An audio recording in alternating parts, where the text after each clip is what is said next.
Buenas noches de sábado, bienvenidos a Más se perdió en Cuba. Hoy voy a empezar presentando a los invitados y a partir de la presentación les explico pues, el primero de nuestros temas, muy interesante, asunto que va a tener que ver con la ocupación. Nuestros invitados, don Benjamín López. Me alegra mucho verle porque hacía tiempo que no coincidíamos en este plató.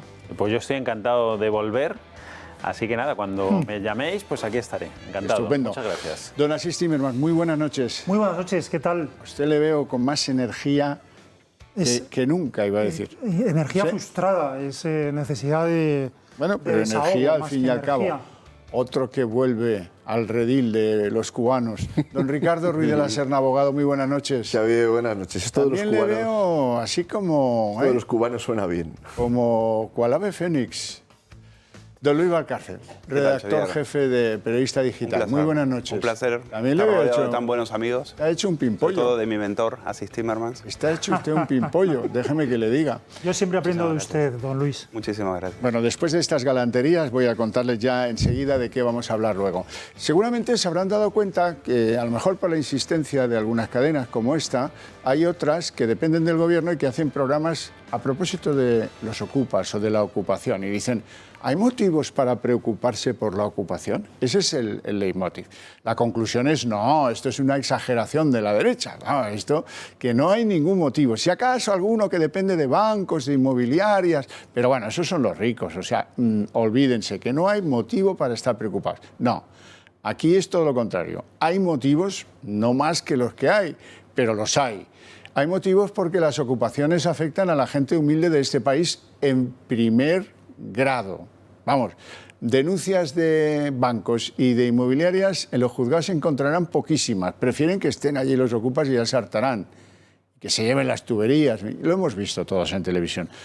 Lo cierto y verdad es que a pesar de haber estado 3 meses confinados, vamos a ritmos de 26, 27 denuncias diarias en España por ocupación. Denuncias que plantean los legales propietarios. Y hay muchas cosas que se suscitan. Por ejemplo, desde que gobierna el actual Ejecutivo sociocomunista tenemos un incremento claro del orden del 6% de las denuncias presentadas, a pesar de estar 3 meses todo el mundo confinado en su casa, que digo yo que es muy difícil que te entren los ocupas. Cierto como la Biblia, que cuando alguien que se gasta dinero en publicidad y es especialista en poner alarmas dice, como primer argumento, con este, si pone usted la alarma, evitará que le ocupen la casa y también que se la roben. Cuando pone primero la ocupación, algo está pasando en este país. Bueno, y luego la segunda mentira, que yo quiero rebatir hoy con la ayuda de nuestros tertulianos. Oiga, que esto no afecta a bancos, a ricos y a inmobiliarias. Van a ver ahora un vídeo de este verano en Badalona, que es como, ya saben, Saint-Tropez, Beverly Hills, está en ese renglón, ¿eh?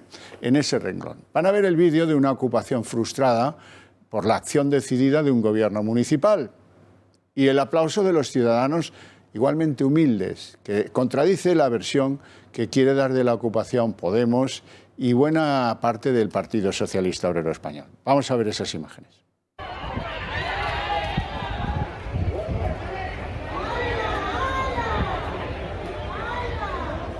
Bueno, como ven, en pleno lujo, ¿eh? O sea, este es uno de los ocupas que intenta defender la posición, mientras, pues, las fuerzas del orden, esta vez sí, intentan y consiguen desocuparlos y salen de ahí, pues, como pueden.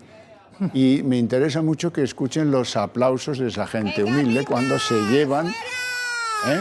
¡Viva! Bueno, eso es lo que pasa en España. Otra cosa es que alguien quiera trasvestirlo de otra cosa. No, esto es un problema de bancos, no, este es un problema... No. Este es un problema sobre todo de barrios como ese que ven en Badalona, no precisamente nidos de millonarios. Así es que eso es lo que tenemos enfrente y a partir de ahí la cuestión es cómo arreglamos eso. ¿Convienen cambios legales? ¿Conviene que las autoridades tomen cartas en el asunto? ¿Qué conviene hacer?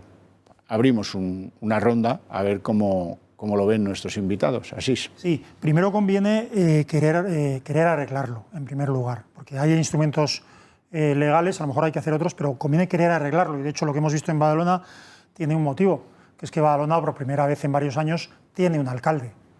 Tiene un alcalde. se llama Xavi García Albiol o se podría llamar de otra manera, pero tiene un alcalde que ha decidido proteger a sus ciudadanos. ¿Es más fácil o más difícil proteger a sus ciudadanos en virtud de la normativa o en virtud de unas supuestas normas? Está aquí un gran abogado que me corregirá, pero supuestas normas que a veces no son tales, como esas supuestas 48 horas, que no es una norma en sí legal, sino que es una forma de conducta de la policía. Es decir, hace falta querer arreglarlo, y cuando las administraciones o las autoridades quieran arreglarlo, es posible que haya que cambiar alguna norma, pero en mi opinión, no muchas.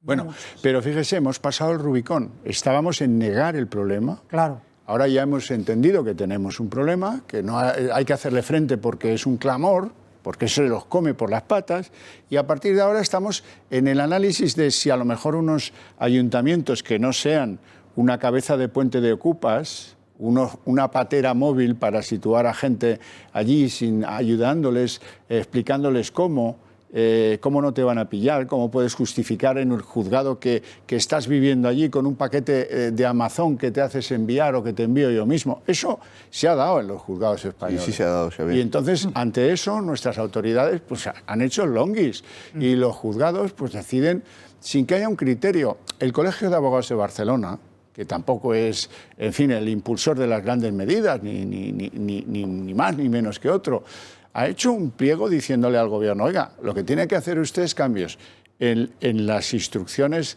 en la ley que regula esto, para que si no hay papeles por en medio, el ocupa sea desalojado exprés a instancia y en 48 horas del propietario. Bueno, pues eso parece bastante razonable. En este sentido han cambiado algunas de las declaraciones que antes nadie hacía declaraciones sobre este tema, ¿no? Y ahora empezamos a tener. Don Ricardo. Lo que pasa es que tiene que haber cambios legislativos, digamos, para flexibilizar y para agilizar algunas cosas. Tiene que haber cambios en la política de justicia. Una de las ventajas que históricamente ha tenido el Ocupa es la lentitud de los procedimientos de desahucio.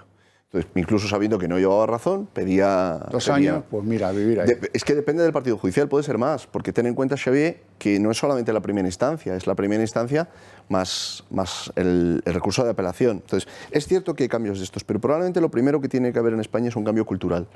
En España ha habido políticos que no solamente no han condenado la ocupación, la han elogiado, la han fomentado y la han justificado.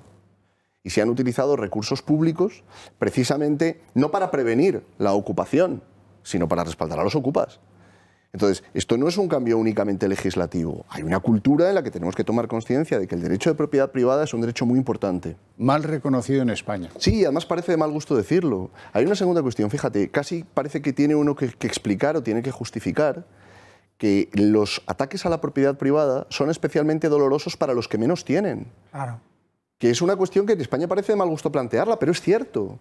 Es decir, antes mencionabas el tema de los bancos. Mira, es más fácil para un ocupa entrar en una casa ya ocupada por una persona que no ha tenido los recursos, porque no tiene medios, para protegerla con seguridad privada, por ejemplo, que entrar en un piso de un banco que necesita reforma, que está en bruto, que está abandonado.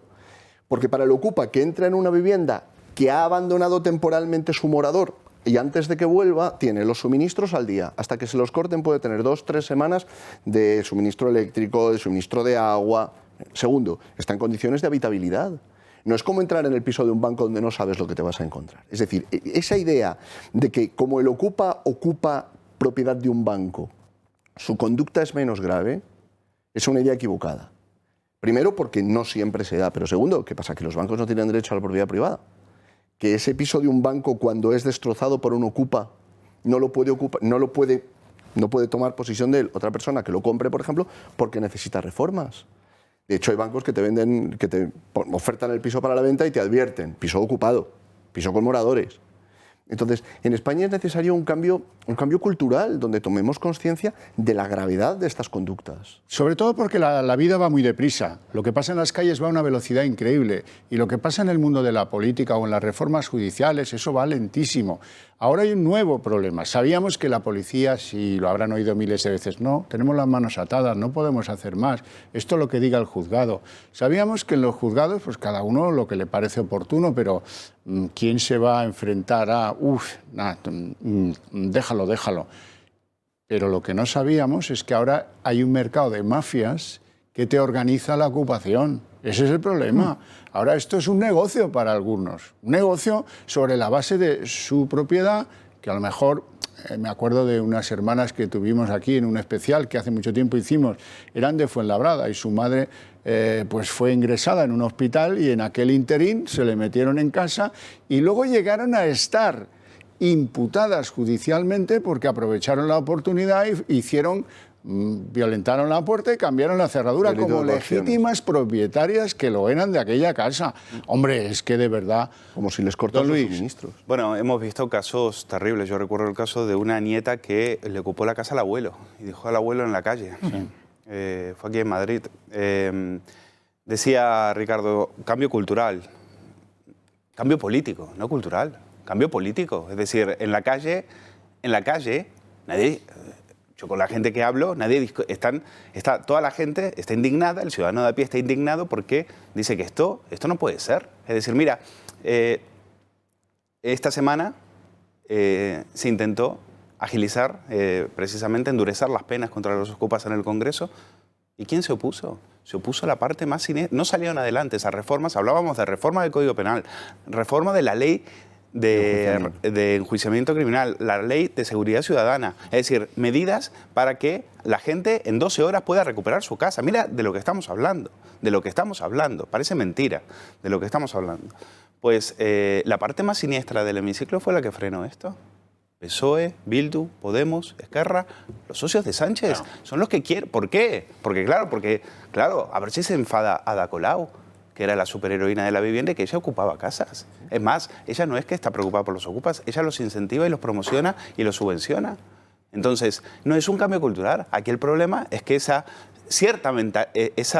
mentalidad ocupa ha llegado a las instituciones y se defiende desde las instituciones y se defiende desde la ley. Podemos tiene a una diputada que ha sido imputada por unos hechos que se pero hay algo, condenada. pero también tenemos que analizar cómo llegamos hasta aquí. Durante muchos años, y eso es verdad, y quizás ahí apuntaba Ricardo, durante muchos años hubo una visión romántica de la ocupación.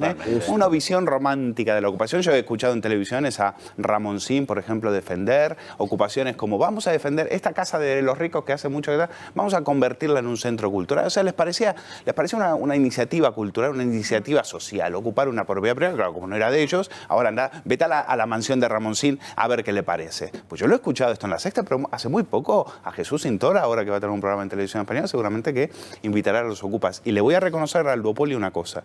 Llevan años, todos los días, sacando casos de ocupaciones. Como así también tienen a Joaquín Bosch, el juez, parece que es el único gurú institucional que existe para algunas televisiones, que dice que no hay ocupaciones de primera vivienda, cosa que es falsa. Cosa que es falsa, si aquí no estamos hablando de... claro que las hay, claro que hay ocupaciones de primera, segunda y hasta tercera. Aquí estamos hablando de mafias organizadas que no ocupan para, pobrecitos, para una familia, para dársela, porque no tienen a dónde llevar, a dónde pasar la noche con sus hijos. No, es que las ocupan para plantar marihuana, para comerciar droga, para traficar con heroína y demás.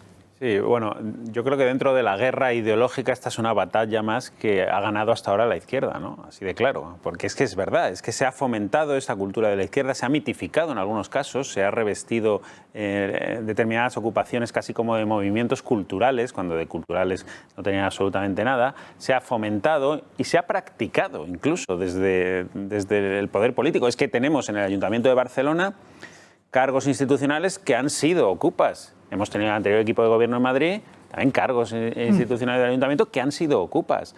Por lo tanto, no solo es que se haya fomentado, es que incluso se ha practicado, ¿no?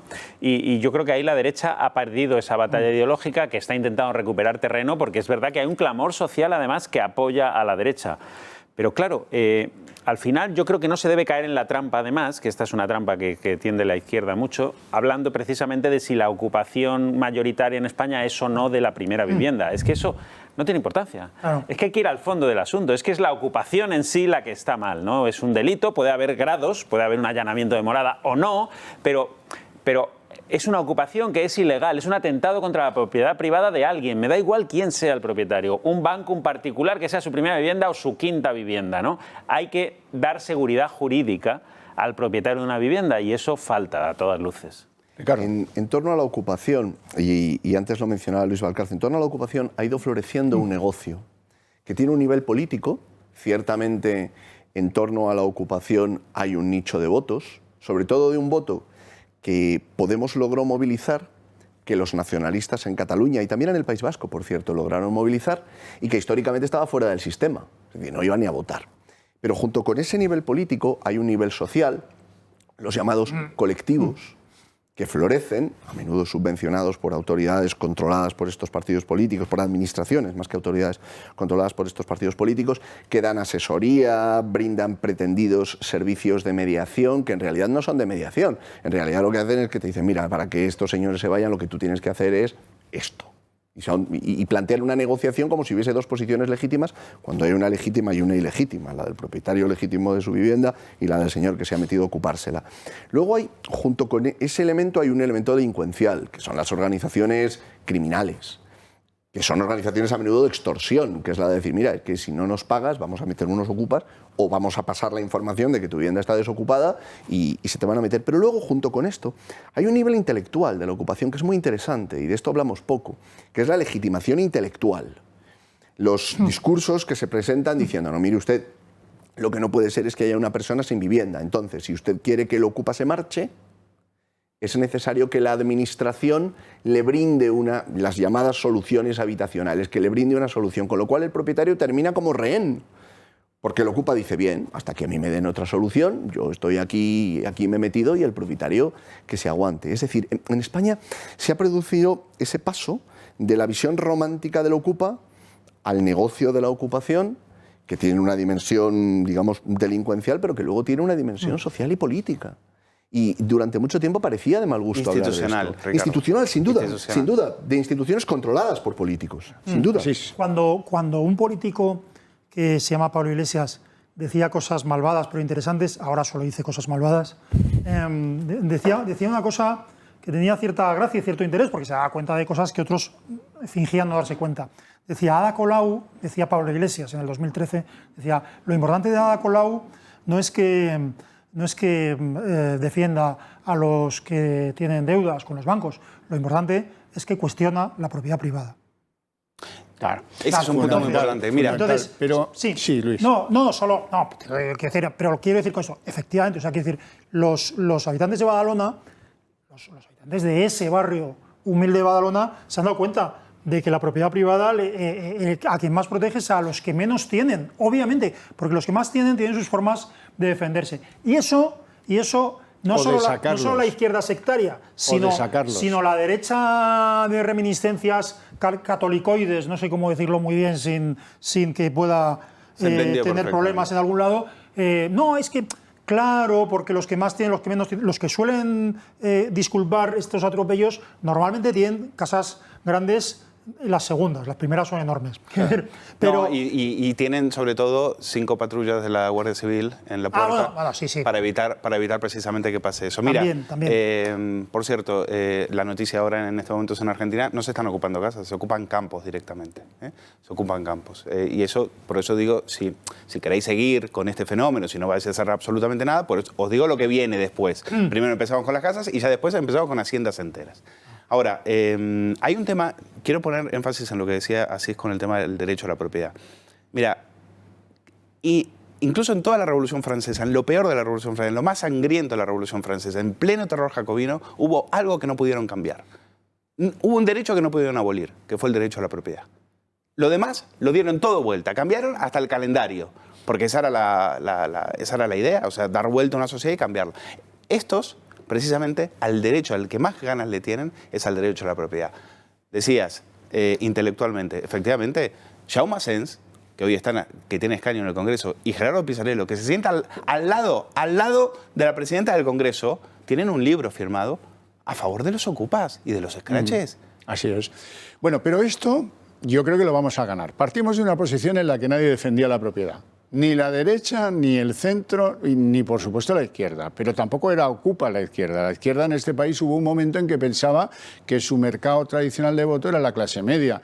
Y ahí Felipe González, si hubiera tenido el problema de los ocupas, sabiendo eso, hubiera actuado, claro que sí, y hubiera habido reformas, las que hubieran convenido. Pero esto, digo, lo estamos ganando, estamos evolucionando en la dirección correcta.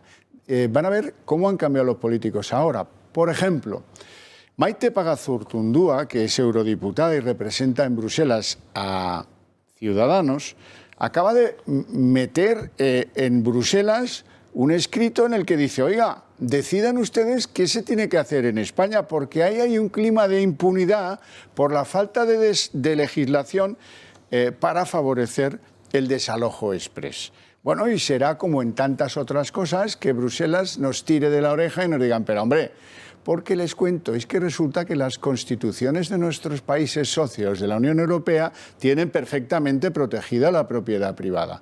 La española no. La española, cuando habla de propiedad, habla de que si a lo mejor pues un allanamiento policial, tu morada, tu hogar, tal, pero no habla del respeto, de la exigencia de respeto a la propiedad privada. Eso a los padres de la Constitución se les olvidó. En algunas cosas echaron mucho tiempo, en el título octavo echaron días y días, pero en esto, amigo, y mira que todos eran de posibles, pero mira, no estuvieron finos. Vamos a publicidad y volvemos enseguida.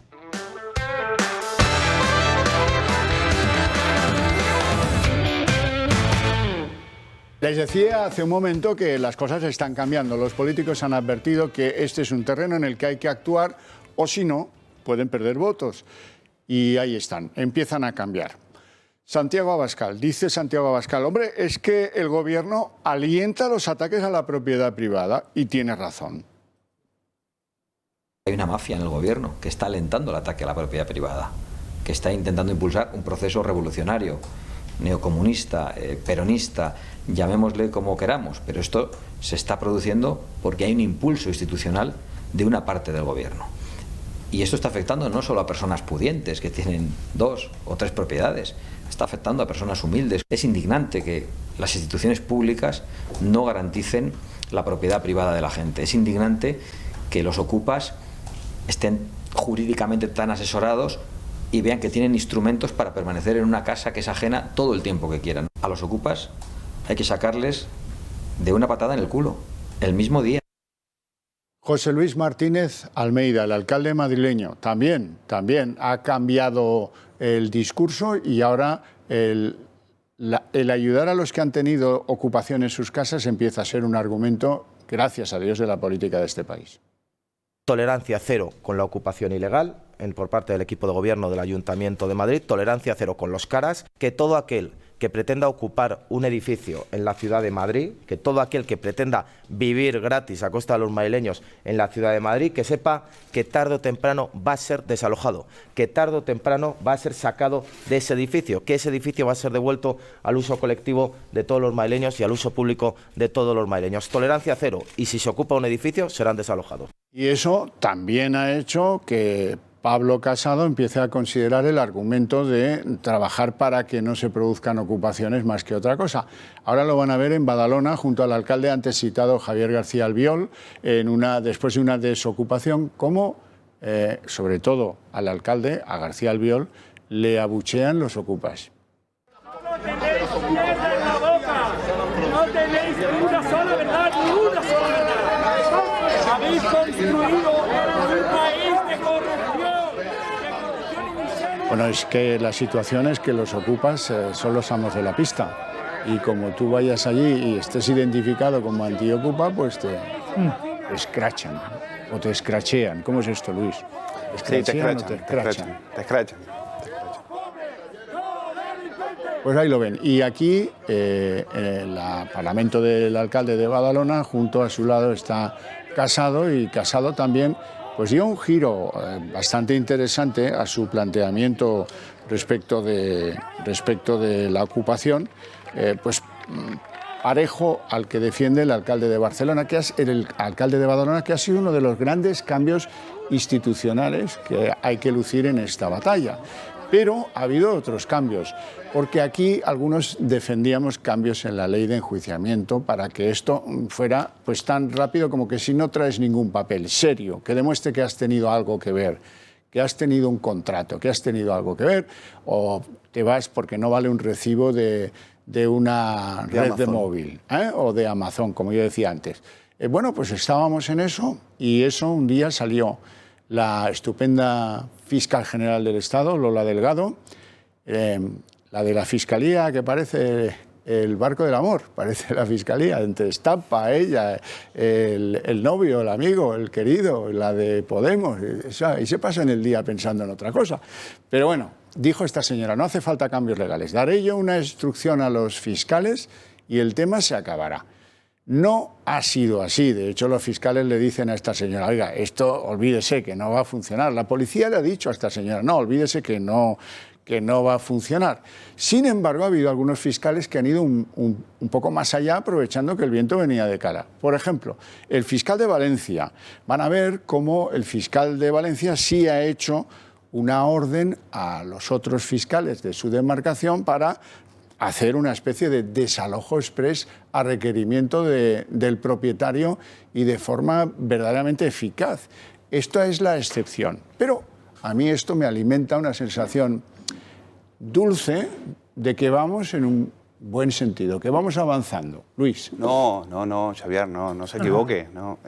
Mire, lo que está pasando es que después por ese bombardeo mediático, por eso pongo énfasis en lo que hacían las televisiones, aquí hubo una reacción en un momento determinado donde cierta izquierda se puso muy nerviosa con el tema de la ocupación y dijeron a ver si esto se nos va a volver como un boomerang. Entonces salieron a decir que el fenómeno de la ocupación estaba sobredimensionado, que no era verdad, y ahí sacaron a su gurú judicial de guardia, que es el Joaquín Bosch, a decir que efectivamente que no había tantas ocupaciones como las televisiones hacían que ver, porque son horas y horas todos los días de casos terribles de ocupaciones que están pasando en España, es la realidad. Entonces la izquierda tuvo que salir a desmentirlo. Como ese argumento no colaba, por lo bajín le dijeron a la fiscal Delgado, invéntate algo, haz un paripé, algo. Y entonces salió y decir, vamos a hacer algo. Yo voy a dar instrucciones a los fiscales para que efectivamente tomen medidas y podamos defender aquí a la gente que le están ocupando la casa. Era un paripé. Los fiscales, si tú no reformas el Código Penal, los fiscales lo único que hacen es ajustarse a lo que dice la ley. Entonces, con lo cual,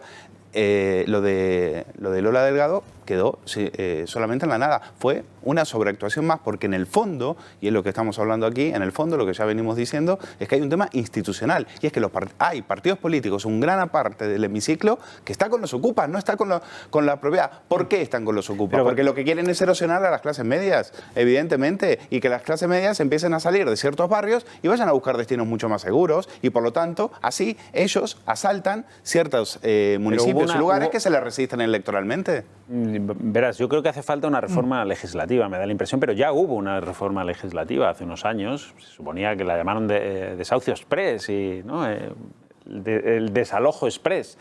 Pero ¿qué pasa? Parece ser que esta reforma legislativa tiene un problema, que se atasca en los juzgados. En los juzgados hay un tapón impresionante y que tu caso se puede enquistar allí y tardar meses en verse. Entonces creo que hay que actuar, sí, en la ley, pero probablemente también hay que actuar en la agilidad, ¿no? de los juzgados.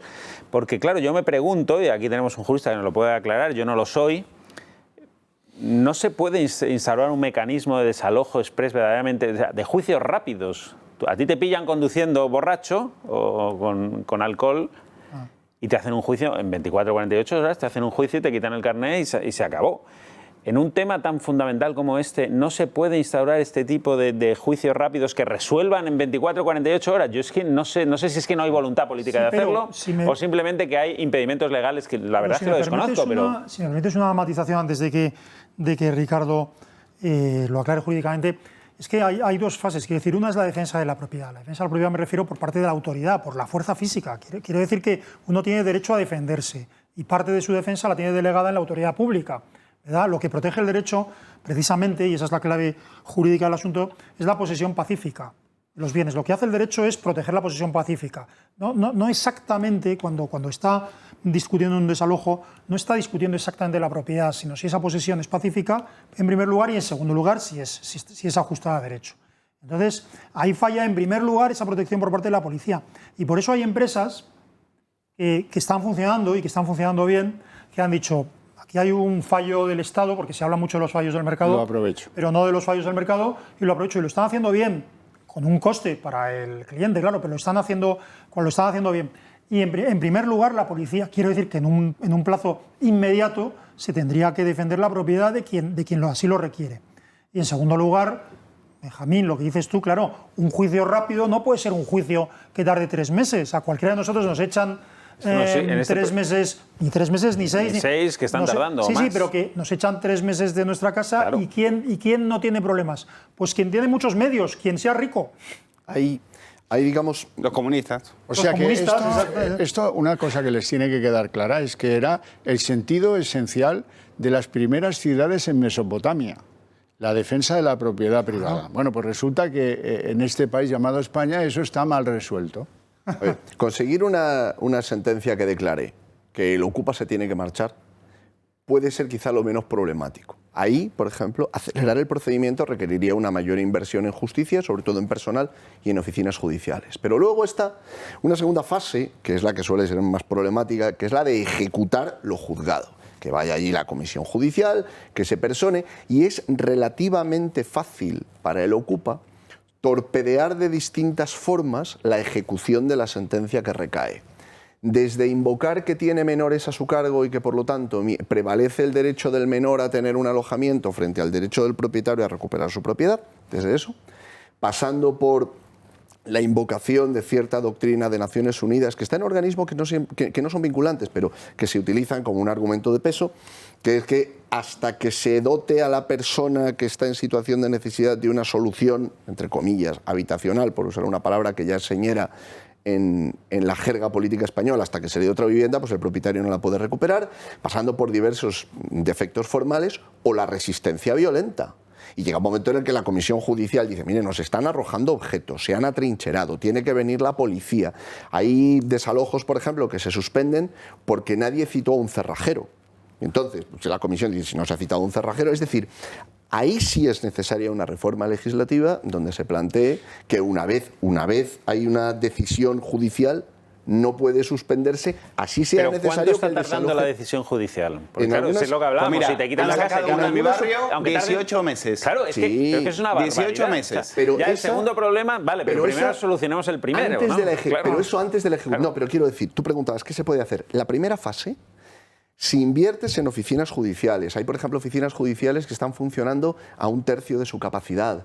En algunos casos, cuando hay suerte, 2/3, pero por ejemplo las bajas no se renuevan. Es decir, hace falta una inversión en justicia. Déjame que aquí meta una cuña pequeña, Xavier. Hablamos poco de la política de justicia. Es decir, se habla mucho de la inauguración de hospitales, o se habla mucho de tramos de carreteras, o se habla mucho de la inversión en centros educativos. Y no se habla de la inversión en justicia. La justicia es la cenicienta de la política española. ¿Cuál es la parte de la administración más eficaz? Depende de... ¿Cuál es la parte de la administración la que se dedica a recaudar? La bueno, agencia, bien, la tributaria, agencia sin duda. tributaria No, es la pero que me tiene más refiero a medios de efectos todo. políticos de inauguraciones. Y da la impresión de que la inversión en justicia es como algo de mal gusto plantearlo. Hombre, pues al final el turno de oficio pues se le está dando... Y sin embargo es fundamental para el funcionamiento de la economía, para el orden de los asuntos sociales. Las oficinas judiciales, las notificaciones, muchos desahucios, por ejemplo, de ocupas. Hablo de ocupas, no de discrepancias contractuales, no del arrendatario que no paga la renta. No hablo de esto, hablo del ocupa. Muchas ocupaciones se suspenden por defectos formales en las notificaciones, porque si en España una persona se obstina en no notificarse, puede retrasar un procedimiento judicial 18 meses o más. Pero la voluntad... Claro. Entonces, solo déjame la voluntad de arreglarlo. Si hay voluntad de arreglarlo, se puede resolver en un plazo máximo de entre 6 y 10 días. Sí. Digo, si hay voluntad. Sí. Y no me resisto. O incluso... Y no me resisto, perdón, como homenaje a Aquino, que por cada vez que oigo hablar de las Naciones Unidas siempre recuerdo, no lo puedo evitar, les llamaba Mafalda los simpáticos inoperantes. Siguen siendo... Lo que pasa es que ahora son inoperantes. Siguen siendo inoperantes, pero, ya no son simpáticos. simpáticos, es cierto. No, pero vamos a ver, nuestras leyes tratan a los ocupas a todos igual, y no son todos iguales. No. Si ha habido allanamiento es una cosa. Si alguien forzó la cerradura, sea una mafia o una persona, para que la vuelva a cambiar y se meta dentro y tú no puedas entrar, eso es un rollo. Es distinto que alguien no te puede pagar, pero tiene contrato contigo y se queda ahí sin pagarte, y eso es otro asunto. Que no discrimina la ley. Sí, la ley tiene que tener sí. absolutamente claro No es que lo si mismo hay, desahucio si hay precario. una denuncia... Si hay una denuncia contra un ocupa que ha violentado la cerradura, se ha metido dentro, la ha cambiado para impedir que el propietario legítimo de la casa entre, Eso es otra cosa. Si el juzgado le cita y le dice acredite usted por qué está ahí, no tiene capacidad de acreditación, tiene que haber un mecanismo que diga en 48 horas está saliendo de ahí. Y hay cosas que ha organizado nuestra justicia española más complicadas porque afectan a más casos y las han, con toda eficacia, las llevan a cabo. Los procedimientos pueden ser diferentes, pero la operativa policial, que creo que es a lo que se refiere Xavier, cuando tú llegas allí y dices, no, usted me han ocupado la casa, basta que saquen cualquier título, aunque sea un título que ha generado el propio Ocupa, que era el caso que mencionabais antes del envío de Amazon. ¿Por qué ese título es inválido? Porque lo ha generado el propio Ocupa. Claro. Porque el propio Ocupa es el que se ha hecho un envío a sí mismo. ¿Por qué algunos títulos, como las altas de suministros, muchas veces son títulos discutibles? Porque es un título que genera el propio Ocupa. Entonces, es necesario, en ese sentido, no solamente un cambio legislativo, que por supuesto que es necesario, sino cambios en las instrucciones administrativas que reciben la policía, y allí donde tiene la competencia la Guardia Civil y las policías autonómicas, por una parte, y por otro lado, las instrucciones que reciben los servicios sociales. Muchas veces se detienen, se paralizan lanzamientos, se paralizan desahucios, en las cuales el propietario tiene la razón. Quiero decir que no hay ya más cuestiones discutidas, con un informe de servicios sociales que dice, por ejemplo, que hay un menor que puede verse perjudicado por quedar privado de habitación y que los servicios sociales no pueden suministrarle en este momento otra alternativa.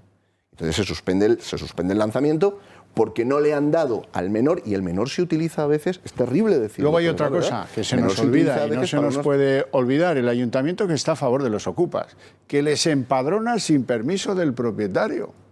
Hay un montón de casos. Oiga, esto no puede seguir siendo así. Por eso yo valoro y mucho la actuación de algunos alcaldes, como por ejemplo este de Badalona, del Partido Popular, pero eso da lo mismo. Vean cómo se encara con los ocupas de una casa bastante humilde de su población. ¿Me vais a negar a mí que aquí cada 2 por 3 hay peleas? Sí, pero usted está hablando de delincuencia. Nosotros no nos enteramos. Espera un momento.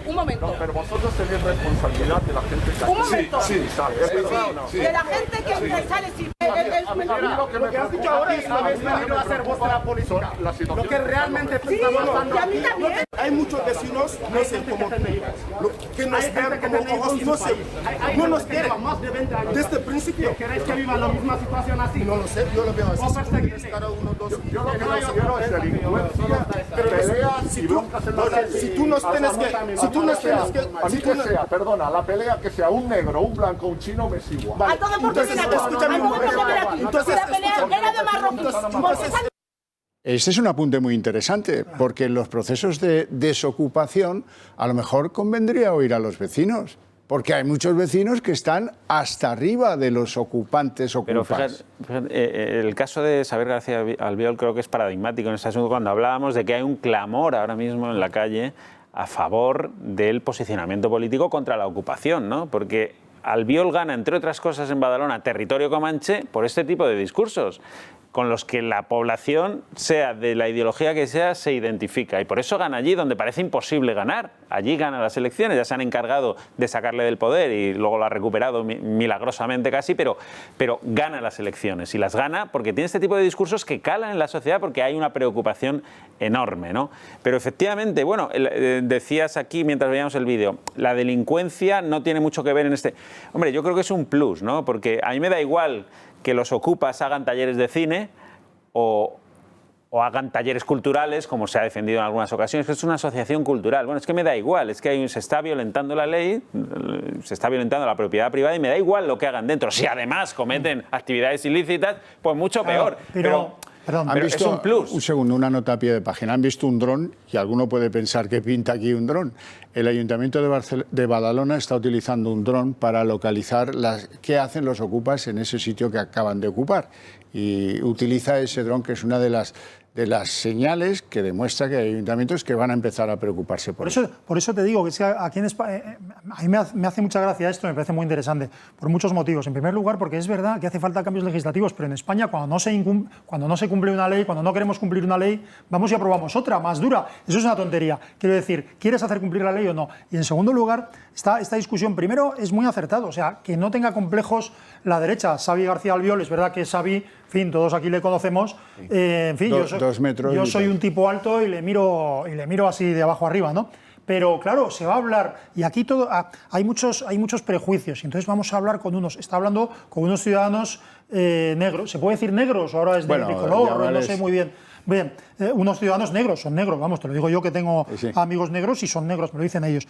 Y entonces te dicen, no, porque no quiero follones, y dicen, no, es que las peleas son de los marroquíes. Claro, si luego fueras a hablar con los marroquíes, a lo mejor las peleas son, no, pero a lo mejor te dirían, sí, claro que sí, pero las peleas son del clan de Yusuf y tal, que son unos cabrones.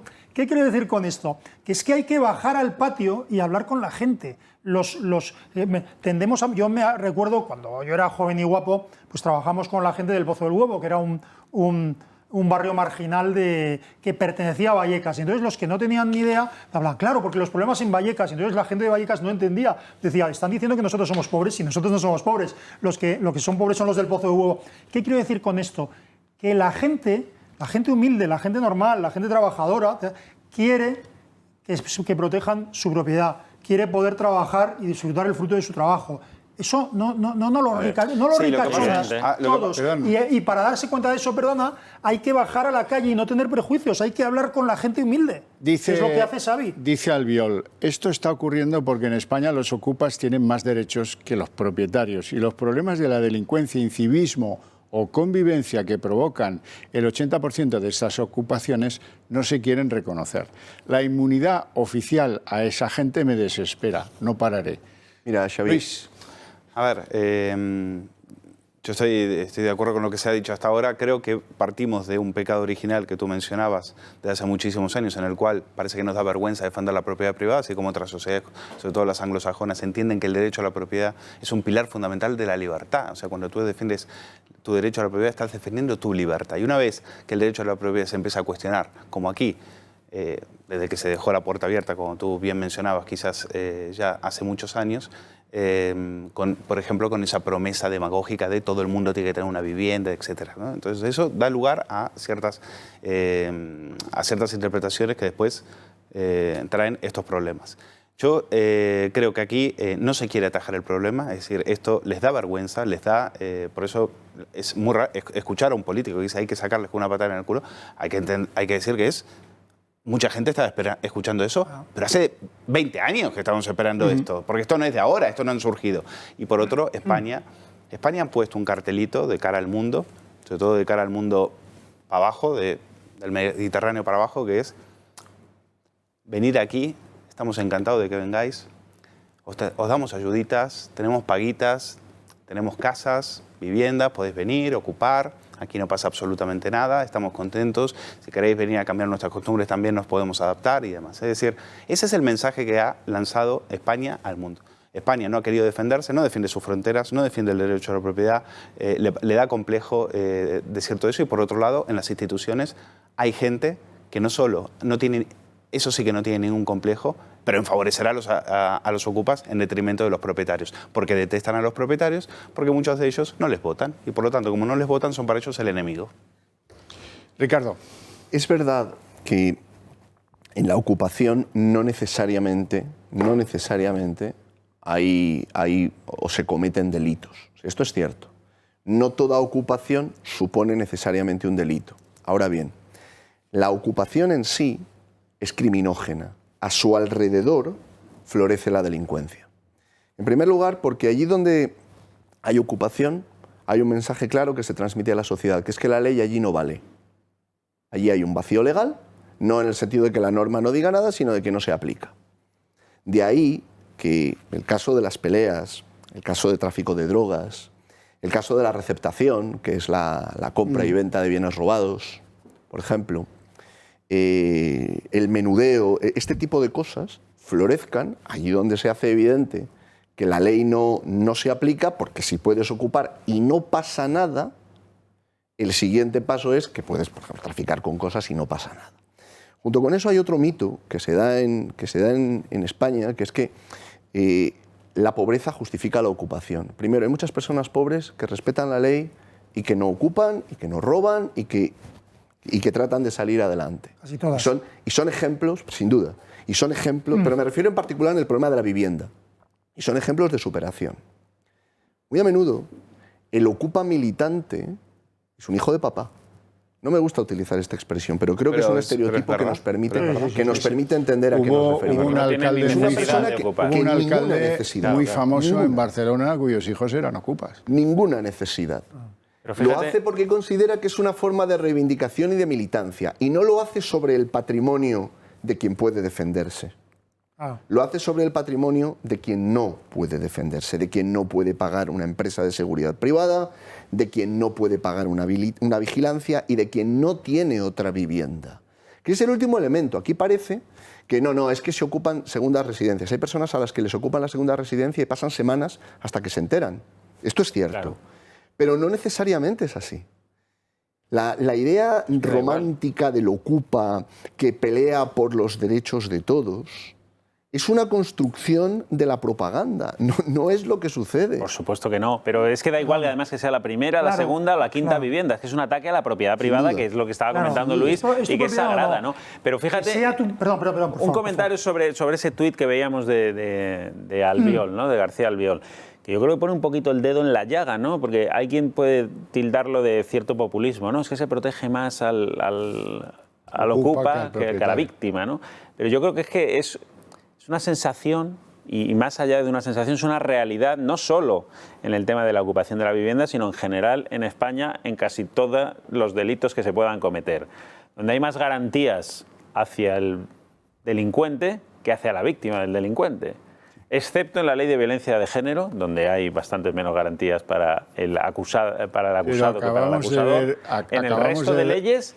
Acabamos de ver el caso de un magistrado togadísimo que ha tenido un problema de presunto supuesto delito de género, y eso la justicia lo ha resuelto en un mes. Eso es una excepción, por pero hay una cosa en la que está insistiendo Benjamín, y que es verdad, que es que, y además yo quiero ligarla con otra, que es que, vamos a ver, uno tiene derecho a su propiedad o no estamos hablando de que tengas más derecho a este teléfono móvil porque lo necesites más o menos, porque eso es absolutamente discutible. Totalmente. Y aquí vivimos en una sociedad que ha tragado con esa historia muy izquierdista y muy constructivista de que es que nosotros debemos a dar derechos, vamos a darte nuevos derechos y a crear nuevos derechos. Mira, hay una cosa que decíamos unos pocos, algunos estamos aquí, que es que si pueden darte derechos, te los pueden quitar. Te los pueden quitar. Entonces, en el momento en que uno decida si se puede permitir que esta vivienda te la ocupen porque es tu segunda residencia o porque no la necesitas tanto como otros, bueno, pues a lo mejor decide si esta vivienda es demasiado grande para ti, ¿no? Vamos a darte otra o vamos a dejar que te la ocupen. Totalmente. Quiero decir, hay que tener claro las bases de la libertad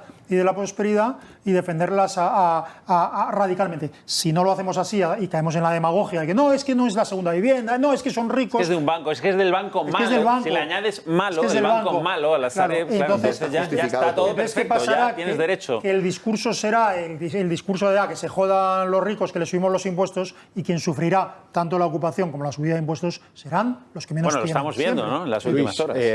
Estamos viendo imágenes de, primero, ocupas que los propios vecinos dicen, pero es que estos vienen con coches de lujo, lo primero que hacen es llegar y ponerse alarmas. Lo primero que hacen es llegar y ponerse el wifi.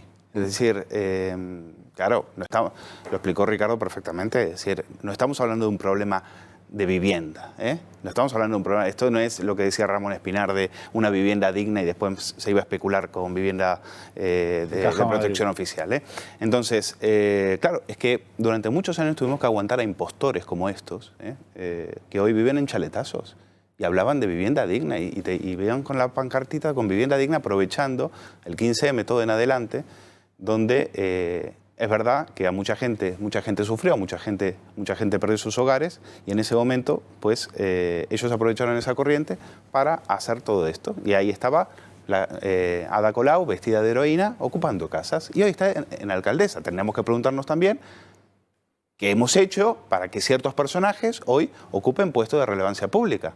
Porque ahora no vale, con decir hay que cambiar la ley. Porque los que tienen que cambiar la ley son los que no la quieren cambiar. Una cosa solo respecto a lo que decías.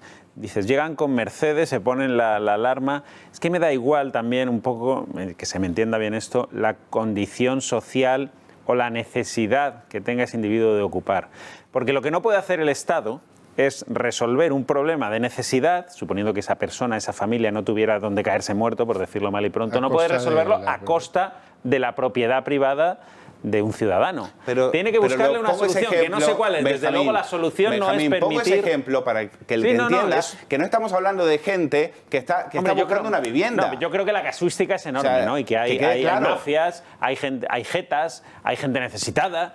Tampoco lo vamos a... yo creo que puede ser una minoría, pero seguramente habrá gente necesitada que deja de pagar un alquiler y se pone a ocupar directamente la vivienda y no tiene ninguna intención de volver a pagarlo, entre otras cosas porque no puede. Y habrá que darle una solución, yo no digo que no, pero la solución desde luego nunca puede pasar por hacerla a costa del propietario. Es que me parece una aberración. Allanando los derechos de otro. Por supuesto. Ya, solamente hay una propiedad en España que está especialmente protegida, que es la propiedad pública.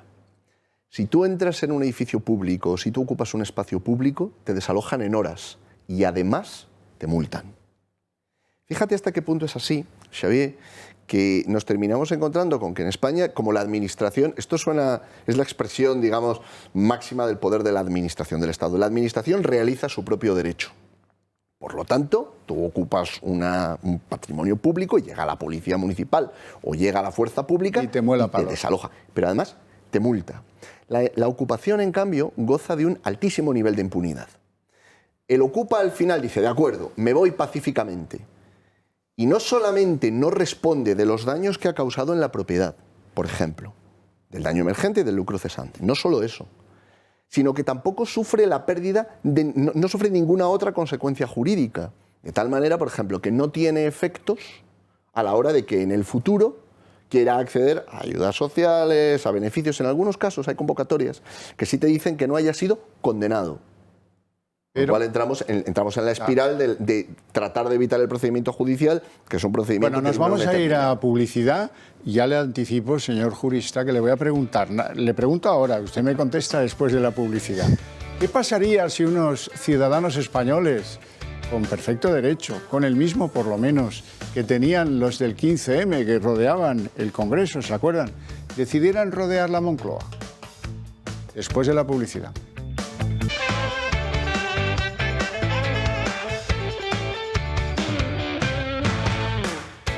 Don Ricardo, respuesta a la pregunta formulada antes. Y si los del 15M tuvieron permisos para rodear el Congreso, ¿los tendrían unos hipotéticos ciudadanos españoles que quisieran rodear la Moncloa porque no les gusta nada lo que hace este gobierno? A ver, una cuestión previa. En el 15M no siempre hubo permisos. Hubo cosas que se hicieron sin ningún permiso y sin ninguna autorización, y fueron directamente atropellos. ¿Hubo nunca? No, para concentrarse sí. Depende de las ciudades. Para la manifestación sí, pero luego se quedaron ilegalmente. A esto iba. Una vez hecha esa advertencia previa, en 15M se cometieron muchísimos atropellos. Depende de cómo se haga, depende de los términos en los que la delegación del gobierno permita, si la permite, la manifestación. No es lo mismo una manifestación que una concentración, que una acampada. Son cosas distintas. Planteado así, Xavier, es muy difícil de responder. Ahora bien, que puede tener consecuencias jurídicas, desde luego. Que puede haber, creo que no se tendrían las contemplaciones que se tuvieron en el 15M. Eso está claro. O que se vienen teniendo desde hace mucho antes del 15M, por ejemplo en Cataluña con los nacionalistas.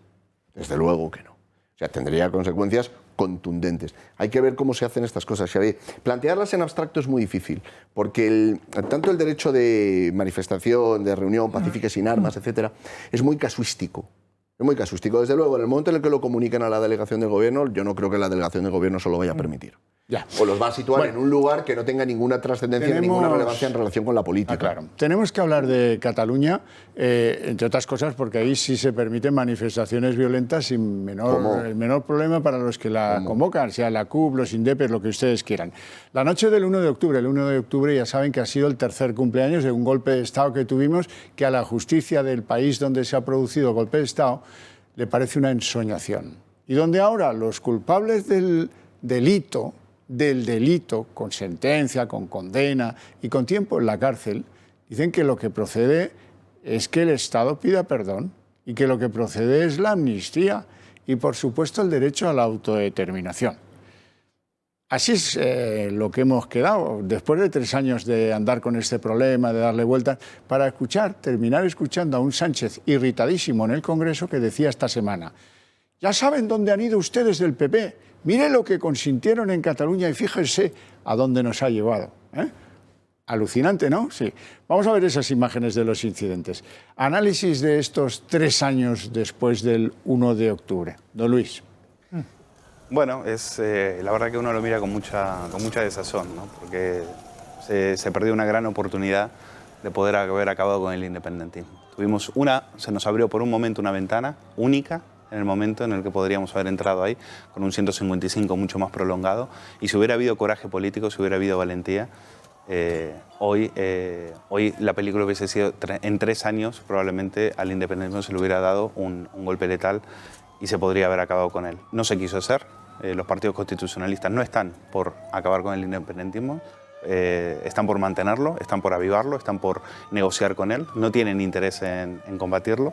Y esas son las consecuencias. El 1 de octubre es la elección de un golpe de Estado que a la larga... Sí, pero hemos empeorado mucho. Hombre. Tenemos a un partido socialista en Cataluña que lo que quiere es montar gobierno con Esquerra Republicana. Bueno, esa es su obsesión. El tripartito... Bueno, si puedo terminar la idea... Claro. Sí, perdona. Entonces, visto a 3 años... Pues parece que ese golpe de Estado finalmente va a terminar teniendo éxito, porque lo que ha logrado, después de haber visto en ese momento, ha logrado ver que tenemos una un Tribunal Supremo que se bajó los pantalones, que no tuvo valor para aplicar lo que era un delito de rebelión. Hemos visto que tenemos una ley penitenciaria que permite que unos golpistas se vayan no a una cárcel, sino a un hotel. Y hemos visto que un presidente que en su momento, cuando le convino, apoyó el 155, apoyó la intervención, y hoy está más preocupado porque salgan de la cárcel lo antes posible, de como sea, por indulto, por reforma del Código Penal, por la puerta de atrás, como les dé, como un permiso presidencial, como sea la haga, pero que salgan por ahí. Ese golpe de Estado cada vez ha tenido más sentido para quienes lo llevaron a cabo y cada vez para nosotros tiene más dimensión de derrota. La situación para y de resignación. Es todavía mucho más grave, ¿no? Porque es que prácticamente podemos decir que están en el gobierno de España. Estos que dieron el golpe están hoy día gobernando España, ¿no? Pedro Sánchez los ha elegido como socios preferentes, entonces apaga y vámonos, ¿no? O sea, no es solo que se hayan salido con la suya, no hayan tenido el reproche penal que merecían, ¿no? Sino que hoy día la gobernabilidad de España está en manos de los enemigos de España. Que es que esto es una paradoja increíble, pero esto lo han conseguido gracias a Pedro Sánchez, que hay que recordar siempre que es el máximo responsable de lo que ocurre en España. Porque cuando se señala mucho, por ejemplo, a Pablo Iglesias, o se señala mucho a Rufián, hay que recordar que Pablo Iglesias es vicepresidente de España gracias a Pedro Sánchez, que Esquerra Republicana tiene un peso hoy día en la gobernabilidad de España porque se la da Pedro Sánchez. Él ha elegido a estos compañeros de viaje y ha puesto la gobernabilidad de España en manos de sus enemigos. Y cuando tú dejas un país en manos de sus enemigos, pues imagínate cuál puede ser el futuro. Teniendo opciones. Hombre, claro, teniendo opciones. Lo que pasa es que esas opciones requieren renunciar a tu ideología sectaria, ¿no? O aparte de tu ideología, y no está dispuesto a hacerlo. Política y jurídicamente se renunció a hacer lo que había que hacer, que era claro, es decir, ante un golpe de Estado utilizando las instituciones autonómicas, suspender las instituciones autonómicas y manejarlas durante un tiempo prudencial de entre 5 y 10 años para restablecer la situación. Judicialmente no hubo valor y Marchena, que no es precisamente un lego, no se atrevió. Esa imagen tan sabia de la justicia ciega, en vez de eso, se quitó la venda y dijo, vamos a ver, vamos a contemporizar, sentencia unánime, esto de impedir los beneficios penitenciarios, no hay unanimidad, pum y pam. Y en tercer lugar, moralmente, los catalanes, la gran mayoría de los catalanes que no son independentistas, se sintieron entonces y se sienten ahora completamente abandonados. Es decir, no solo vieron al rey defenderles, salieron a la calle y decidieron pronunciarse y rebelarse no solo en el ámbito público, sino en el ámbito privado y mostrar su valor. ¿Y para qué? Para que les abandonaran completamente. ¿Y cuál es la conclusión? Que por haber contemporizado con los separatistas, con los golpistas en Cataluña, no durante 3 años, ni hace 3 años, durante 40 años, porque es lo que hemos hecho, ahora mismo, esto lo decía el otro día Iñaki Ayacuría, mucho mejor que yo, pero lo decía muy contundentemente, ahora mismo el proceso está en toda España y está dirigido desde el Gobierno de España y desarrollándose en toda España. Ricardo. Volviendo la vista atrás, yo creo que habría muchísimas reflexiones que hacer, pero creo que hay dos o tres que son de gran actualidad. La primera de ellas es que lo primero a lo que se aferran los nacionalistas una vez se aplica el 155 son los medios de comunicación. Y me parece interesante detenernos a pensar un momento en el gran error que fue dejar que los nacionalistas retuviesen el control de los medios de comunicación. Creo que hay un segundo elemento que también nos debe mover a reflexionar, que es qué gran error fue dejar que los nacionalistas ocupasen el espacio público de forma simbólica. Es decir, toda la ofensiva de los lazos amarillos, de las performances o representaciones que desarrollaron en los momentos inmediatamente posteriores a la aplicación del 155, continuaron que la agenda pública y el espacio público fueran dominados por los nacionalistas en un momento de gran debilidad, porque el Estado se había puesto en pie y había decidido actuar. Creo que hay una tercera cuestión que probablemente esclarecerán los historiadores, que es la huida de Puigdemont. Y toda la actividad desde el fugado en Waterloo para tratar de reconstruir. Creo que ahí hubo un cálculo probablemente equivocado, que fue apostar por la división del independentismo. Junqueras, Puigdemont, en su momento Quim Torra, sin entender que por muy divididos que estén los nacionalistas, todos se van a unir en el odio a España. Y aquí retomó lo que decía antes Benjamín, ahora están en el gobierno. No en el gobierno, bueno, mejor dicho, podríamos decir que están en el gobierno en la medida en la que Podemos se siente muy próximo a ellos. Pero están en posición de influir en el gobierno de forma tan decisiva que, desgraciadamente, si me permites, incluso peor. En esos 3 años hemos derivado en una situación en la que, sépanlo, por si les escandaliza a mí mucho, el gobierno está negociando cómo vuelve a España Puigdemont. De eso no se habla, pero eso está debajo de las negociaciones de los indepes, como está el indulto, la amnistía o la salida de los presos, que eso está mucho más cerca, porque nos han engañado con el rollo del indulto, pero la reforma en lo que toca a los artículos por los cuales fueron a la cárcel, eso va a toda máquina, a toda máquina. Y además, que podría decirse que se ha subido al carro del poder por ser primo de no sé quién, Gabriel Rufián, está tan crecido, está tan chulo, que incluso se permite vacilar a la Cámara, al Congreso de los Diputados en su conjunto. Esta semana, seguro que lo recuerdan, vamos a repetirlo. Vox tiene aquí, desgraciadamente, 52 diputados, pero en total tiene 53, porque tiene uno en la zarzuela.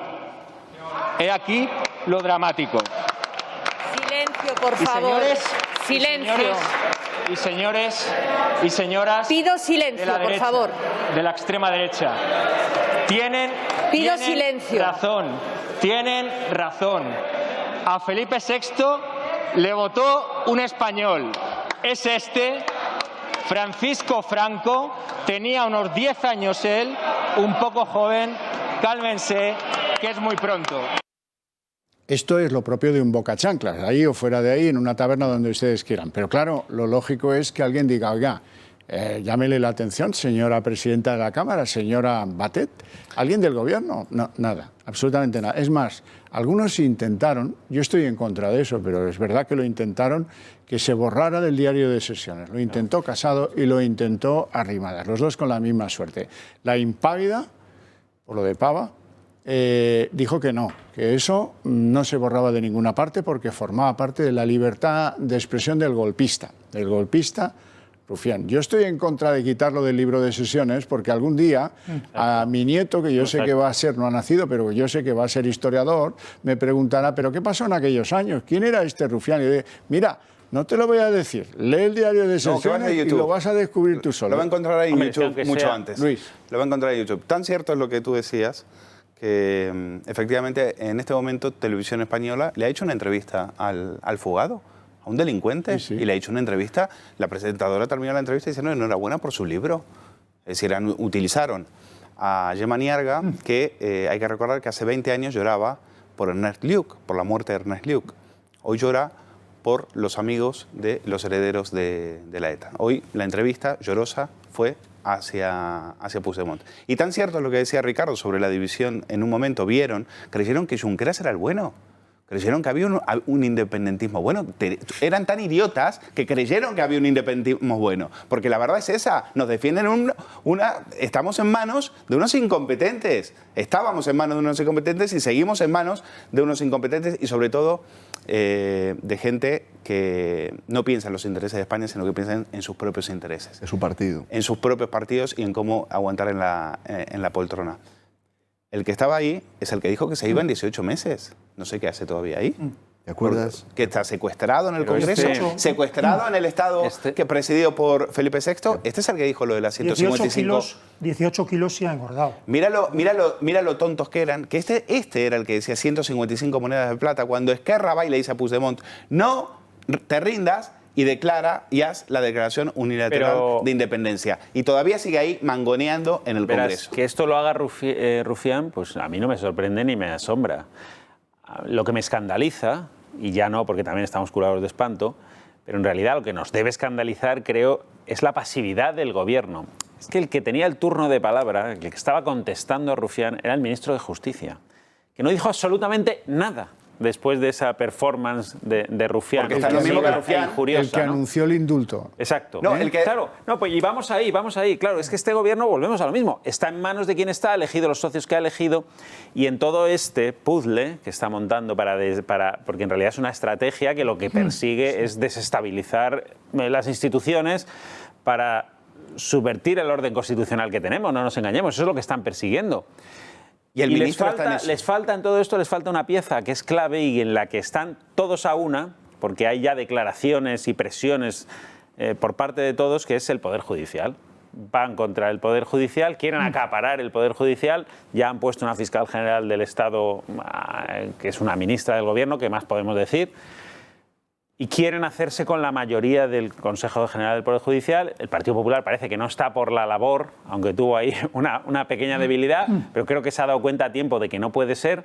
Pero las presiones son innumerables, que las presiones para cambiar el Poder Judicial llegan también desde los propios independentistas, que saben que es una pieza clave, ¿no?, para que Pedro Sánchez pueda acabar de entregarles todo lo que tiene pensado entregarles. Y estamos en esas ahora mismo, o sea, en un gobierno absolutamente rendido a los independentistas, con una mesa política. Empezando por el ministro de Justicia, que habló de Asamblea Constituyente, que es entre dos estados, de proceso constituyente. Claro.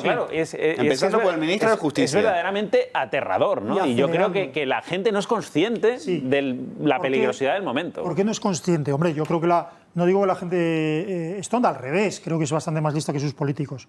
Pero el problema, en mi opinión, o el problema político es que el Partido Popular, o la oposición en general, no ha hecho una labor que debería haber empezado a hacer desde hace mucho tiempo. Es decir, que es denunciar internacionalmente y en todas las instancias los ataques brutales e intolerables contra un sistema democrático. Y esos han empezado hace tiempo.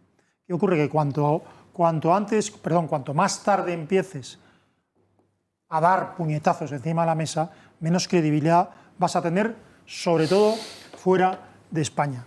Nombrar a Dolores Delgado primero ministra de Justicia y después fiscal general del Estado es una cosa que debía haber sido el final de toda colaboración del Partido Popular con el sistema. El final quiero decir el final, es decir, no deberían haber vuelto a pisar el Parlamento y deberían haberlo denunciado en todas las instancias. Es decir, si el Parlamento, si todos los diputados del Partido Popular dejan de acudir al Parlamento, al menos fuera de España dirían aquí pasa algo. Y el pasa algo está muy claro, se nombra una ministra y fiscal que nada más ni nada menos, lo de menos, en mi opinión, es que haya sido diputada del Partido Socialista y ministra de Justicia antes que fiscal. Una persona a la que se le ha grabado en complicidad e intercambiando información de carácter sexual con el señor Villarejo, procesado, y con el juez condenado Baltasar Garzón, con el que además se va de vacaciones a Roma. Ahora no veo. ¿Por qué digo esto? ¿Por qué aprovecho de decir esto? Porque lo de Rufián, en mi opinión, es ya, como diría, vuelvo a citar a Aquino, el continuose del empezóse de ustedes, que dirían. Es decir, es una ilegalidad manifiesta de la presidenta del Congreso que está en el golpe de Estado. Digo a pie de página que hay dos recursos, que ustedes lo sepan, acaban de cambiar a la magistrada presidente de la Sala, que tiene que decidir sobre esos dos recursos contra el nombramiento de Dolores Delgado, uno del Partido Popular y otro de Vox, o al revés, que por el orden fue primero Vox y luego el Partido Popular. Es igual, ese Esos dos recursos son muy importantes. Vamos a ver cómo la nueva titular pues acaba lidiándolos, si es que decide cajonearlos, como es bastante propio a la justicia española, y lo acabamos sabiendo cuando ya pues no merezca la pena. Don Ricardo. Volviendo a la vista atrás, Xavier, hay otra cosa que yo recuerdo estos años con una gran tristeza, que es la debilidad del Estado a la hora de enfrentarse a los nacionalistas, a los separatistas en el ámbito internacional. En la Unión Europea, en las relaciones bilaterales con algunos países, en Naciones Unidas, es decir, en todos los espacios donde los nacionalistas han tratado de seguir la estrategia que ellos dan en llamar de internacionalización. Si uno compara los recursos de los que dispone el Estado con un cuerpo y con una carrera diplomática extraordinaria, con unos medios que los nacionalistas en condiciones normales no podrían tener, y sin embargo, cuando uno ve cómo se les permitió tener una red de oficinas en el exterior al servicio del proyecto nacionalista, cómo se les permitieron campañas de comunicación y el uso de fondos públicos, no solamente para el beneficio de los partidos nacionalistas, sino para la destrucción de la unidad de España. Es decir, cuando uno ve lo que se ha hecho, uno tiene esa sensación de que frente a una estrategia de relaciones públicas, de comunicación y de publicidad muy ambiciosa que tenían los nacionalistas, el gobierno o los gobiernos en España pensaron que esto era una cuestión únicamente de recursos jurídicos y de movilización de los cuerpos jurídicos del Estado, y era una cosa mucho más compleja, como se ha terminado viendo, ¿no? Hay un gran libro sobre lo que estás diciendo, escrito por Juan Pablo Cardenal, que se llama La telaraña. Esa está perfectamente explicado, y eso te hace dar una idea de lo que ha sido un Estado que nunca ha querido combatir. Es decir, esos han llegado hasta donde el Estado les ha dejado, y el Estado siempre les ha dejado ir un pasito más allá. Ellos siempre han sabido por dónde ir. Los que no hemos sabido a dónde íbamos éramos nosotros, y por eso ellos han ganado. Bueno, por cierto, una de las cosas que ha ido a peor, porque marca los límites de lo no razonable, es algo muy sencillo. Usted, dice la Junta Electoral Central, que tiene que quitar eso porque es propaganda y está en tiempo de campaña electoral. Yo no lo hago porque me siento desligado de las normas de ese Estado opresor, porque yo soy aquí el que más manda, Quim Torra. Y por lo tanto, pues se inicia un trámite de inhabilitación por desobediencia. No hay nada más que eso o nada menos que eso, porque esto es gordísimo. Que sea desobediente a una norma de la Junta Electoral Central en campaña electoral un representante del Estado en un territorio de 7,5 millones de habitantes, no sé si hemos tenido problema más grave después de lo que eso. ¿Y qué pasó? Pues que le fuimos dando ahí un tiempo porque ahora estamos confinados, porque la justicia no funciona, porque mire usted, porque tal y cual, y finalmente llega el día. Finalmente llega el día y lo inhabilitan poquísimo, desde mi punto de vista, poquísimo, y el tío pues hace unas declaraciones, incluso se permite ir al Parlamento como invitado, al Parlamento de Cataluña, sin ser presidente de nada ya, a hacer una proclama política que se basa en lo que ahora van a ver.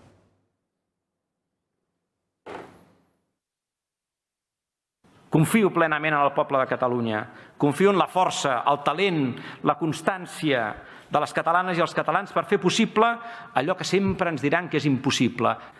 I tenim unes eleccions al davant per demostrar-ho. De nosaltres i de tots els catalans depèn que sigui el plebiscit de la ratificació del 1 d'octubre o que sigui una altra cosa. O que sea otra cosa, que estamos a tiempo. La otra cosa que propone es volver al bucle en el 1 de octubre, decisión del Parlamento con mayoría, supuesta mayoría de la ciudadanía y, por lo tanto, proclamación de la República. Eso lo sigue proponiendo Torra en el Parlamento de Cataluña, como invitado. Y si no, la otra cosa, convertir las elecciones en un plebiscito ¿para qué? Para que conseguir la amnistía o la salida airosa sin pedir perdón por nada de los que están en la cárcel ahora, y la autodeterminación, que es ir al mismo sitio por diferente camino. En eso es en lo que estamos esta semana de octubre. Luis. Bueno, sería muy interesante ver, yo, mientras te escuchaba hablar, yo pensaba y decir, bueno, y ahora que se repite una situación como la de la Segunda República, con un golpe a los compañeros, ¿qué va a hacer? ¿Qué va a hacer la República? ¿Qué va a hacer Pedro Sánchez? ¿Qué va a hacer Pablo Iglesias? ¿Cómo lo van a ir a frenar? ¿De dónde van a sacar al general Batet para ir a poner los cañones delante de la Generalitat, como se hizo en aquel momento?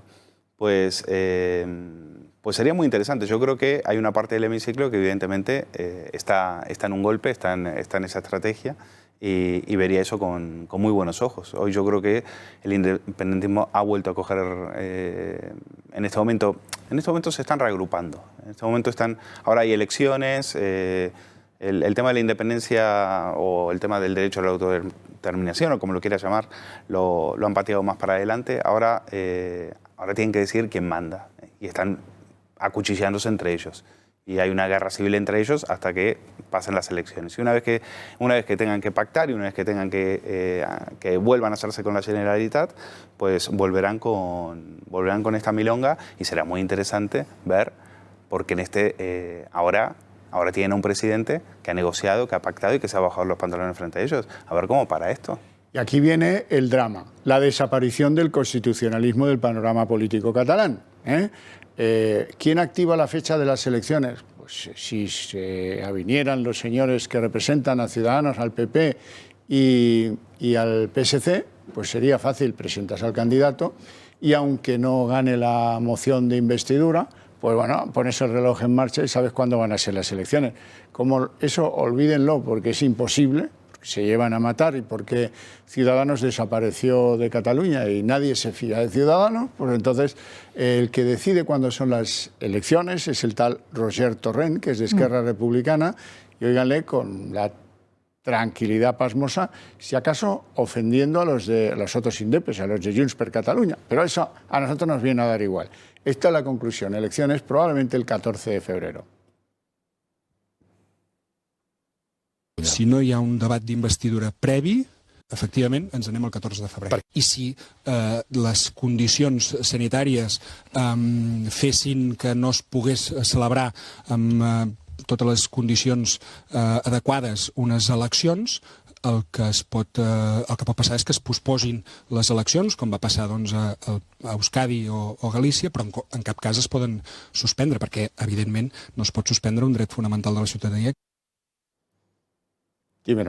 Sí, lo que pasa es que a mí lo que me parece todo esto es que configura un sistema de incentivos en favor del nuevo golpismo. Lo que pasa es que un golpismo que ya irá por caminos más seguros porque aprende... Porque no le hace falta ir por los riscos. Claro, y porque aprende del pasado. Pero ¿qué ocurre?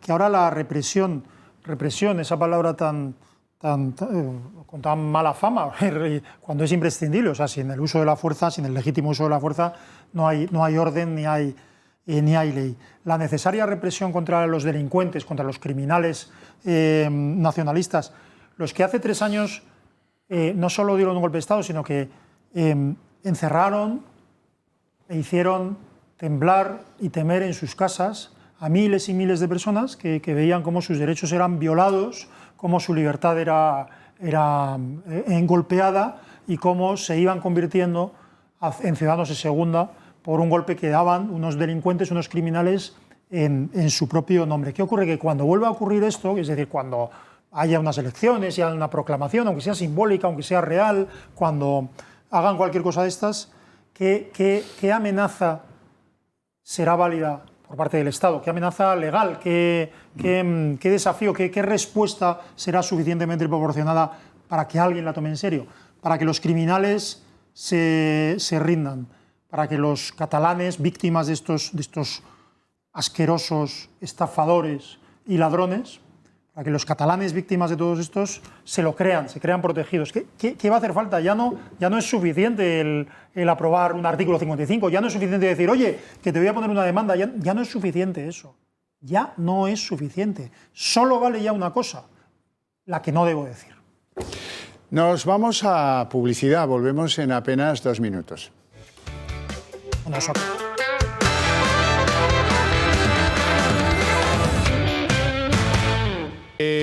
Luego, si tenemos tiempo, van a ver ustedes cómo el friquismo del independentismo todavía está ahí, incluso ha empeorado también en estos 3 años. Van a ver ustedes a un tío que trae un frasquito con un poco de tierra de la Casa de la República y se lo hace, le hace entrega de... Tú ya lo has visto, ¿no, Luis? No, te estoy escuchando. Le hace entrega a una militante que queda como si hubiera visto pues, a la mureneta entrar en el comedor de su casa, lo recibe y dice, oh, no me lo puedo creer, un cachito de tierra del huerto de Puigdemont, ahí en Waterloo, ¡oh! Y entonces entran como en un trance, porque es que ese es el nivel, ¿eh?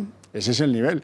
Si quieren tomar otro pulso, pues analicen el aspecto y la cara de los que salen a la calle a tirarle cabezas de cerdo así de grandes a los Mossos d'Esquadra. Eso sucedió el día de la noche de la inhabilitación de Torra. Ahí lo dejo, ¿no? Benjamín, pero hay algo ahí que revela una necesidad urgente de unos profesionales. Profesionales que te hacen tumbar en un diván, ¿saben? ¿Saben de qué profesionales hablo, no? En fin, pues esos. Totalmente. Lo que pasa es que, bueno, es que no se ha querido poner coto a todo esto. Es que efectivamente se desaprovechó una oportunidad histórica y al revés, han salido fortalecidos. 3 años después de cometer un golpe contra la Constitución gravísimo, pues han salido favorecidos. Y el futuro, claro, dices, ¿qué armas vamos a tener para combatirles en un futuro? Pues ninguna, porque además el Estado se está encargando ya de desarmarse todavía más, ¿no? Con la reforma del delito de rebelión y sedición que está en ciernes, etcétera, etcétera. Con lo cual, armas ningunas. El futuro es verdaderamente desalentador y más mientras siga ahí este gobierno que es cómplice, ¿no? de todo esto que está sucediendo. Pues como decía antes Luis, lo triste no es ni siquiera por convicción ideológica de Pedro Sánchez, sino por oportunismo ideológico, ¿no? O sea, por oportunismo, porque quiere por eso sobrevivir en el gobierno y ha encontrado que esa es la vía probablemente más cómoda para él, porque la otra vía, hay alternativas y las tiene, pero la otra vía supondría pues, un ejercicio de renuncia y una entrega probablemente de una altura de miras por España que a lo mejor acababa produciendo daño a su partido, pero que sería mejor para España. Pero bueno, esa vía desde luego no están dispuestos a explorarlo. Están sentados en una mesa política en Cataluña, están reformando los delitos de rebelión y sedición y al final pues el Estado está completamente indefenso ante lo que pueda venir. Y no hay que ver solamente lo que pasa en las huestes golpistas. Mira lo que pasa en las tristes, en las desganadas, en las melancólicas huestes constitucionalistas. Fíjate, Arrimadas, después de haber ganado unas elecciones en Cataluña, después del 1 de octubre, gana unas elecciones en Cataluña. ¿Dónde está Arrimadas hoy? Hoy está pactando con ellos, sentándose con ellos y negociando con ellos. ¿Quién te lo hubiera dicho? En nada. Es decir, los que tenían que haberse quedado ahí y luchar, con nuestro apoyo, evidentemente, y decirlo de Madrid es muy fácil, ¿eh? Porque todos se han ido y se han ido porque el aire ahí es irrespirable. Hay que decirlo. Y eso también hay que reconocerlo. Muchos dicen, no, es que se han ido de Cataluña y tal. Sí, pero bueno, vete tú. Vete tú. No, pero tenían un compromiso. Con aquellos que le entregaron el voto. Sí, pero yo también entiendo que llega un momento en el cual no se puede vivir permanentemente en una especie de Alemania nazi donde sales a la calle y te dan una paliza. Bueno, pero vamos a ver. Hay que impedir que esa Alemania sea nazi. Estamos en el punto... Luis, estamos en el punto de que alguien huye porque no puede más, que no es exactamente el caso. Que alguien antes de huir decide no intentarlo, ¿vale? Ese es el punto de Inés Arrimadas, que se viene a Madrid, que coquetea con Pedro Sánchez y que Pedro Sánchez le dice, su ministro, el notario mayor del reino, le dice al Congreso entero, vamos a tramitar el indulto, y la señora Arrimadas, hasta donde yo sé, no dice, está la línea roja. A eso quería llegar. No hay presupuestos conmigo. A eso quería llegar. Esta bondad Fíjate si han cambiado las cosas. A eso quería llegar. No, pero vamos a ver. Es que es sintomático. Es decir, puse el ejemplo de Arrimadas, lo puse desde el punto de vista político y estoy de acuerdo contigo y con lo que va a decir ahora Cis, que ya me lo veo venir. Antes de que lo diga. No sabes lo que iba a decir. No, sí. Y estoy también quiero decir que pongo en cuestión también lo humano, que también está. Andrea Levy también se ha ido y estaba en Cataluña y ha acabado en el Ayuntamiento de Madrid. Entonces, bueno, mucha gente ha decidido hacer las maletas y salir de Cataluña. Vale. Pero desde el punto de vista político es terrible en este momento ver Arrimadas sentando y pactando y haciendo la vista gorda ante un gobierno que, como tú dices, está poniendo en cuestión el tema del indulto. Así estamos. Sí. Así es.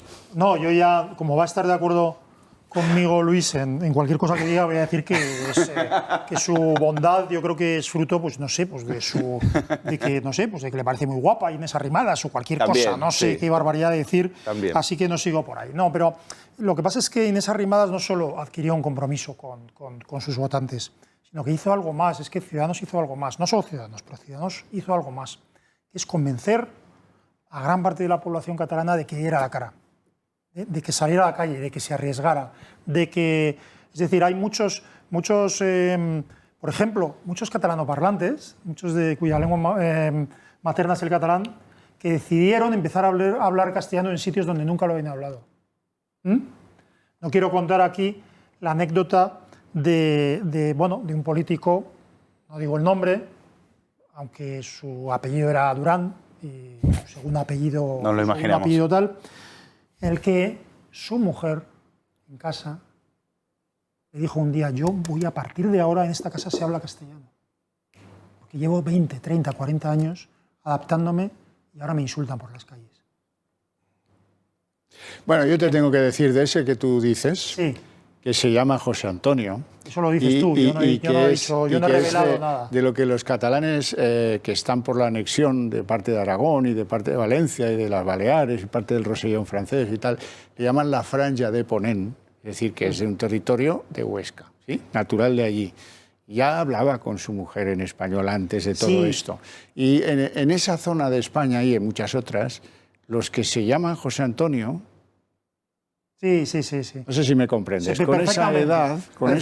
Primo Rivera. Perfectamente, pero déjame... Ahí lo dejo, ¿eh? Sí, pero Tiene quiero cosas decir, peores, aparte, si esta anécdota ha oscurecido el núcleo de mi intervención, de mi brillantísima y sobre todo muy oportuna.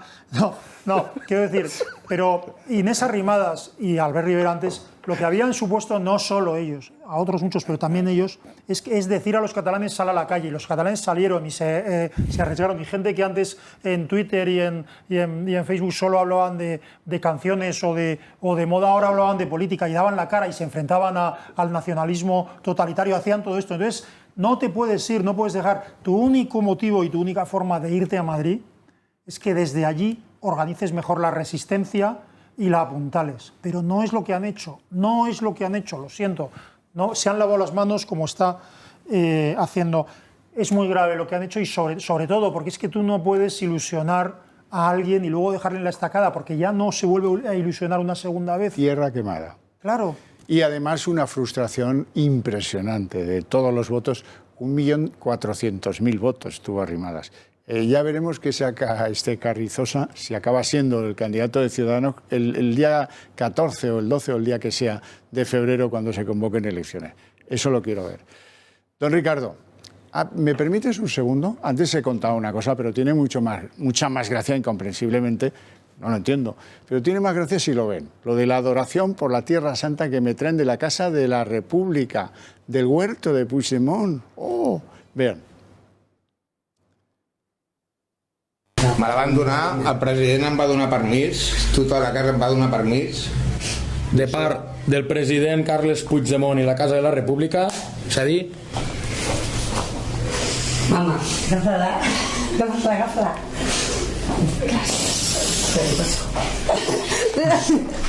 Gràcies. Hola. Edi, estima-la. Hola. Abraçada. Mama. Ai, visca la República. En nom de Leti, Sedi, Pepito, Lolita, Rai, tot l'equip del Camí a la República. Estupendo. És per a tu. Vinga. Bravo. Adeu, família. Decía don Ricardo, mientras veíamos este nada edificante espectáculo, que se dice, son actores, y sobre todo los ancianitos que estaban a la entrada del comedor sobrecogidos, les caía la babita viendo entrega. Son como las reliquias, ¿no?, de los santos cuando mueren y tal. Lo que pasa es que el museo este del independentismo que podrían montar tiene un problema, ¿no?, que es que cuando quieran poner los restos incorruptos de cualquier nacionalista va a ser imposible, porque son todos unos corruptos, ¿no?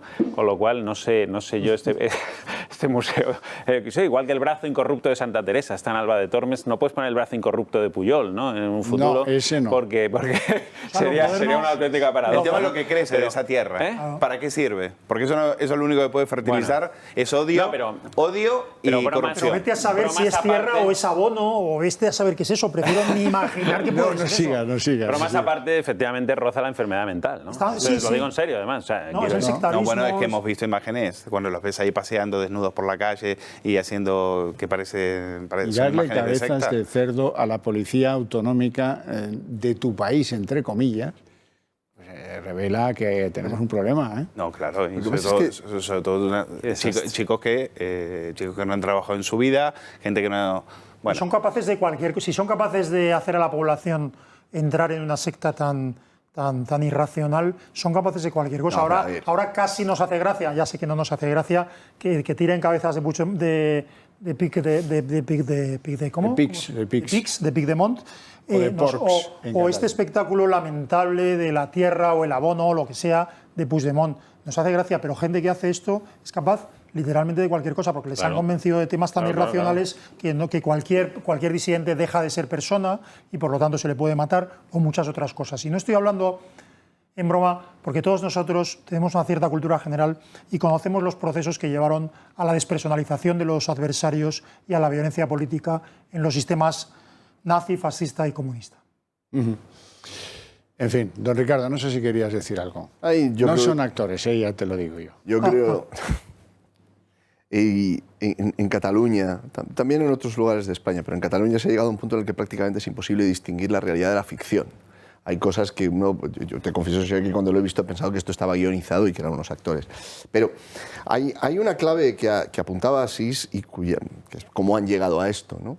Bueno, han llegado a esto porque el sistema educativo, los medios de comunicación, las industrias culturales, hasta la construcción del lenguaje está en manos de los nacionalistas. Y esto es algo que el Estado ha tolerado durante décadas. ¿Y el pasado? Sí, por supuesto. El pasado está en manos de las memoria naciones. histórica, la llamada memoria democrática, en fin. Pero creo que junto con esto tenemos que comprender otra clave. Todo esto ha sido posible precisamente cuando vemos personajes como estos señores. Todo esto ha sido posible no por la fortaleza del nacionalismo únicamente, sino sobre todo por la debilidad del Estado. Y no es una debilidad intrínseca del Estado, no es congénita. Es una debilidad que ha venido por la falta de voluntad y de decisión política durante mucho tiempo. Creo que en los últimos años se ha agudizado, antes recordaba Benjamín, por el peso que los enemigos de España tienen sobre el gobierno de España. Pero no es únicamente algo que venga de ahora, es algo que viene de muy atrás en el tiempo. Y yo, Xavi, esto me entristece doblemente, porque yo recuerdo episodios de la historia contemporánea de España y en particular de la historia contemporánea de Cataluña, que podrían haber terminado de otra forma. El nacimiento de Ciudadanos, el viento de esperanza que aquello supuso. Te acordarás el tiempo que Albert Rivera estaba solo en el Parlamento de Cataluña. Y solo en el Parlamento de Cataluña se convertía en una señal de que podía haber un futuro. Y claro, cuando vemos lo que ha terminado sucediendo, es inevitable cierta sensación de tristeza. Yo creo que no todo está perdido. Pero lo que es necesario que cambie en primer lugar para que esta situación mute es que haya un cambio en la Moncloa. Mira, mientras en la Moncloa se dé la situación que se está dando, esto continuará. Está bien, pero el reparto hay que hacerlo más generalizado. El gran problema de Cataluña es el PSC. Lo ha sido, lo es y lo va a ser. El PSC es el que da alas a aquel estatuto coreano que fue el primer choque de trenes. Si no hubiera sido un Montilla detrás, si no hubiera ido detrás de la pancarta del estatuto junto con los líderes del PSC, no hubieran seguido por ahí. Pero fue. El PSC fue el que se inventó el tripartito. El tripartito con Esquerra y con los comunistas. Un tal Maragall, no sé si se acuerdan. Y el PSC es el que ha decidido en los actuales tiempos, en los que tienen a un hombre con Milite en la Moncloa, que se llama Sánchez, es el que ha decidido, no, yo no quiero, me presentaré a las elecciones, pero no quiero ganarlas. Uy, qué incomodidad, Dios mío, no. Yo lo que quiero es ser vicepresidente. Con Esquerra, que ya nos entendemos, ir repartiendo la tostada, la mantequilla, y sí, porque los cargos, porque los aparatos.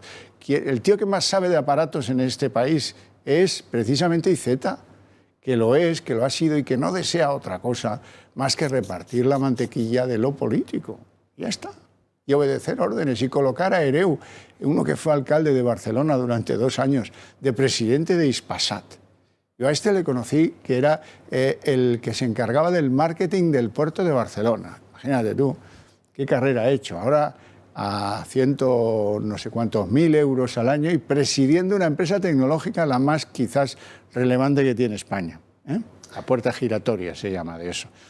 Y esas cosas, esos papeles que ha desempeñado el PSC, que ganaba las generales en Cataluña, que ganaba las municipales en las poblaciones de más de 100.000 habitantes en casi todas, y ahora que no es nada, juega a conspirar contra la Constitución. Es que siempre ha jugado a eso. Claro. Siempre ha sido un partido anticonstitucional. Otra cosa que no se haya querido ver. A mí, 2 personas que estuvieron en el PSC, como Juan Carlos Girauta y Miquel Jiménez, me contaron que en las sedes del PSC se han llegado a aplaudir y celebrar atentados de la ETA. Sí. Ya me dirán qué tipo de partido constitucionalista es ese. Miquel Jiménez en su libro cuenta que es un partido que siempre fue, tú eso lo sabes mejor que nadie, unos niños pijos comunistas que en un momento determinado se quedaron sin hueco, pero que eran muy en el fondo, muchos de ellos eran abiertamente independentistas o les seducía mucho el independentismo y eso lo terminamos pagando. Es decir, ¿qué diferencia hay entre un gobierno en un gobierno de Convergencia, de Pujol o de Montilla? Ninguno. O sea, de Montilla la represión a los castellanos hablantes, la persecución al castellano y demás fue a la orden del día. A la orden del día por un presidente que había nacido en Andalucía. Es de locos. Pero eso ha sido el PSC. Y quizás a nosotros, ahora hay mucho expresidente que dice que lo que hay que hacer para combatir el nacionalismo. Hubiese sido genial que lo hubiesen hecho cuando ellos eran presidentes. Y hablo de Felipe González y de José María Aznar, que no han hecho más que en toda su carrera ceder ante el puyolismo. Ese es el pecado original, efectivamente. Lo estamos pagando. Pero esto del papel del PSC, yo creo que la prueba del algodón. O sea, no son opiniones, hay hechos, ¿no? El PSC ha llevado en su programa electoral el derecho de autodeterminación en determinados momentos, lo ha llegado a llevar. Yo creo que no hacen falta más pruebas. Ha votado a favor de mociones favorables también al derecho de autodeterminación en el Congreso de los Diputados. Esto le costó una pequeña reprimenda por parte del Partido Socialista a sus diputados catalanes en determinados momentos, pero vamos, que es que están ahí las pruebas evidentes. Que el Partido Socialista catalán está con un pie en un lado o con medio pie en el lado del constitucionalismo y con pie y medio en el otro. Esa es la auténtica realidad, no se puede disimular. Y luego la traición del Partido Socialista en Cataluña, que es muy temprana, no vamos a hablar de eso, pero hay una historia muy clara sobre la entrega del Partido Socialista, digamos, a esas élites de niños bien, pero el problema de fondo para mí no es solo el PSC, sino el propio corazón del Partido Socialista. Yo escribí hace muchos años muchos no, pero unos cuantos, que mientras Felipe González hacía una política internacional o de cara al exterior, digamos, homologable de cara a Europa, con ciertos en España ya ponía las semillas de la degradación institucional, porque las puso Felipe González. En la justicia todas. En la justicia y en otros lados, pero sobre todo se hacía una cosa paralelamente, y eso yo lo conocí en su momento. Es que mientras se hacía eso, lo que yo llamo, no de forma original, la educación sentimental del Partido Socialista, consistía en decir, lo bueno es ser socialista radical, nosotros somos socialdemócratas porque no tenemos más remedio, pero mientras adoraban a un partido distinto en todos los ámbitos, que existió hace 60 años, que se llamaba Partido Socialista Obrero Español, que lideraban una banda de criminales llamados Largo Caballero e Indalecio Prieto, entre otros, que, repito, no era el Partido Socialista de ahora, porque incluso orgánicamente es discutible que sean los mismos, pero adoraban ese partido y emulaban sentimentalmente a ese partido. Y alaban, siendo personas más o menos normales, como nosotros, en fin, que podían hablar lógicamente de las cosas normales, sin embargo alababan los crímenes y justificaban los crímenes y las barbaridades que ese partido, cuyas ramas a veces fueron incluso organizaciones terroristas, como las Juventudes Socialistas, lo alababan, ¿no? Entonces, ¿qué ocurre? Que cuando ha pasado lo que ha pasado, cuando ha tomado el poder los separatistas, cuando ha llegado un tipo al cual no quiero calificar porque las calificaciones serían muy fuertes, como Pedro Sánchez, digamos que el núcleo de militancia irreductible del Partido Socialista está preparado para eso y para más. Sí, pero fíjate lo curioso. En tiempos que tú recordarás de libertad, amnistía y estatut de autonomía, 1 millón de personas en el paseo central de Montjuïc, llega a Cataluña lo que no ha ocurrido en ningún otro lugar de España. Llega a Cataluña Tarradellas. Tarradellas es el vínculo entre la Generalitat republicana y la restauración de la Generalitat, el mismo instrumento, digamos, jurídico y la misma persona. Es decir, que eso fue un espléndido regalo de la España de la transición a Cataluña. Los del PSC aceptaron ese regalo, es más, son los únicos que han peleado por la memoria de Tarradellas. Todos los demás, con Pujol se odiaba y los de Esquerra no le podían ni ver. Pero bueno, la cosa es así. Y fíjate, eso no lo ha meritado nunca. El PSC no ha dicho nunca, oiga, que aquí hemos tenido lo que no han tenido en ningún otro sitio. La recuperación de la misma institución con una de las personas que era entonces importante ya en la Generalitat de Cataluña. Pero no ha servido de nada. Don Ricardo. La cuestión es la traición de la izquierda a la unidad de España y a la idea de proyecto nacional y de realidad nacional. Cuando eso se produce, cuando uno lee muchos de los textos, antes recordabas a Indalecio Prieto, a Largo Caballero, cuando uno lee muchos de los textos de los políticos de izquierda, de todo el espectro de las izquierdas de la República, ¿no? Pero cuando uno lee, por ejemplo, discursos de Azaña, etcétera, hablan de la unidad nacional, hablan de España. Es decir, no condescienden a las categorías que hoy manejan los nacionalistas y que la izquierda española ha abrazado con entusiasmo. Y en algunos casos no solamente las ha abrazado, sino que les ha dado patente de legitimidad en los foros internacionales. Y esta es una de las cuestiones, yo recuerdo, por ejemplo, un libro de César Alonso de los Ríos, precisamente sobre esto. Yo creo que esta es una de las cuestiones de las que deberíamos hablar más.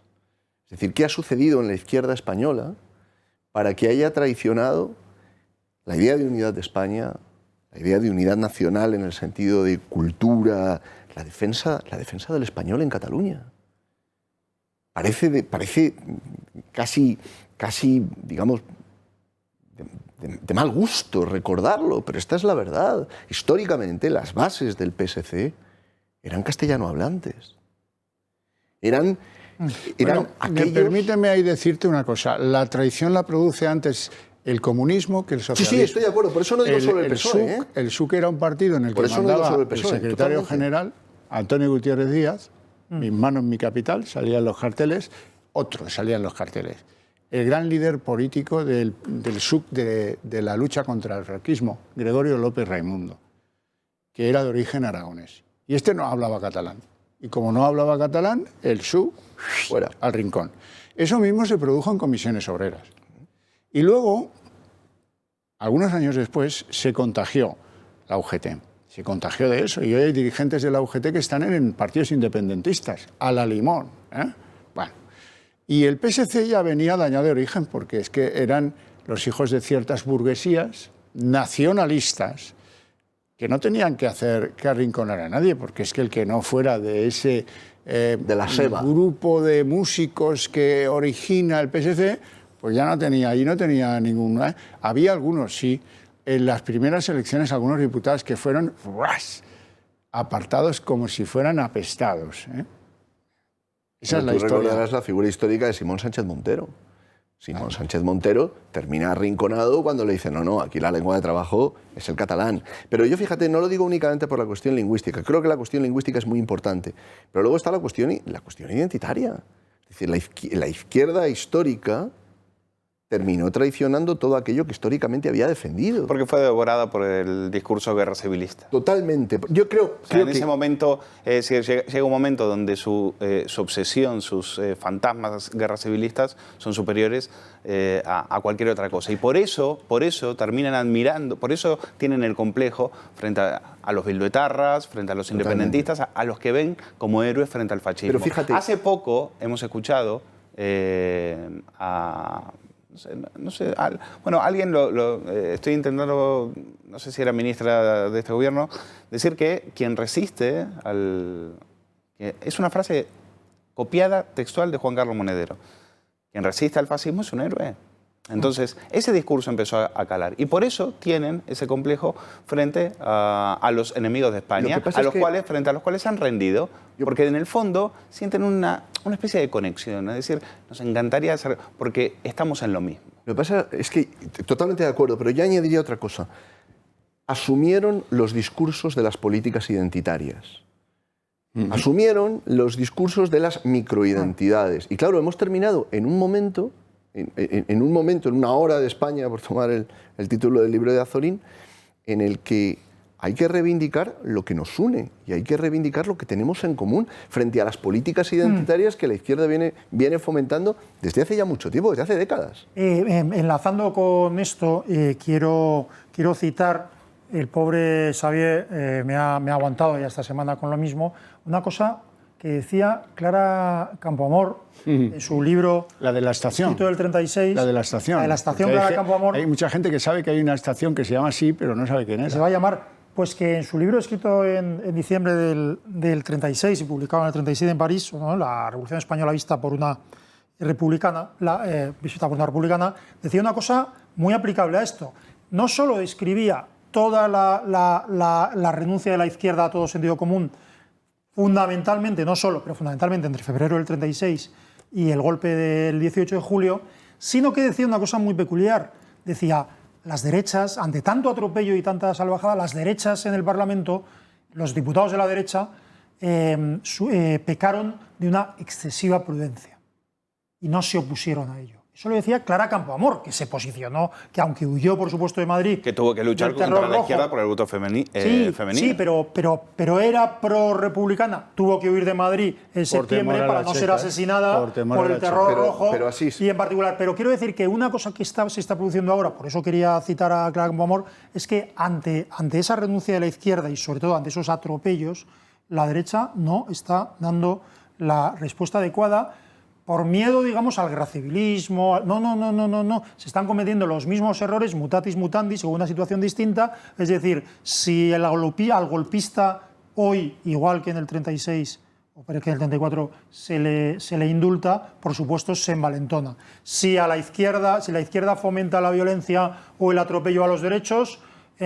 o le plantas cara radicalmente o tal. Si a la ley de memoria histórica, la vergonzosa ley de memoria histórica, dices, bueno, vale, pelillos a la mar, y ni siquiera un gobierno con mayoría absoluta de Rajoy vota en contra, bueno, pues muy bien, cuando vuelvo, ¿no? ¿Cómo que ley de memoria histórica? Pues ahora doble, y como hables de Franco, te agarro de los cataplines. Lo que pasa es que también la historia nos enseña algunas lecciones.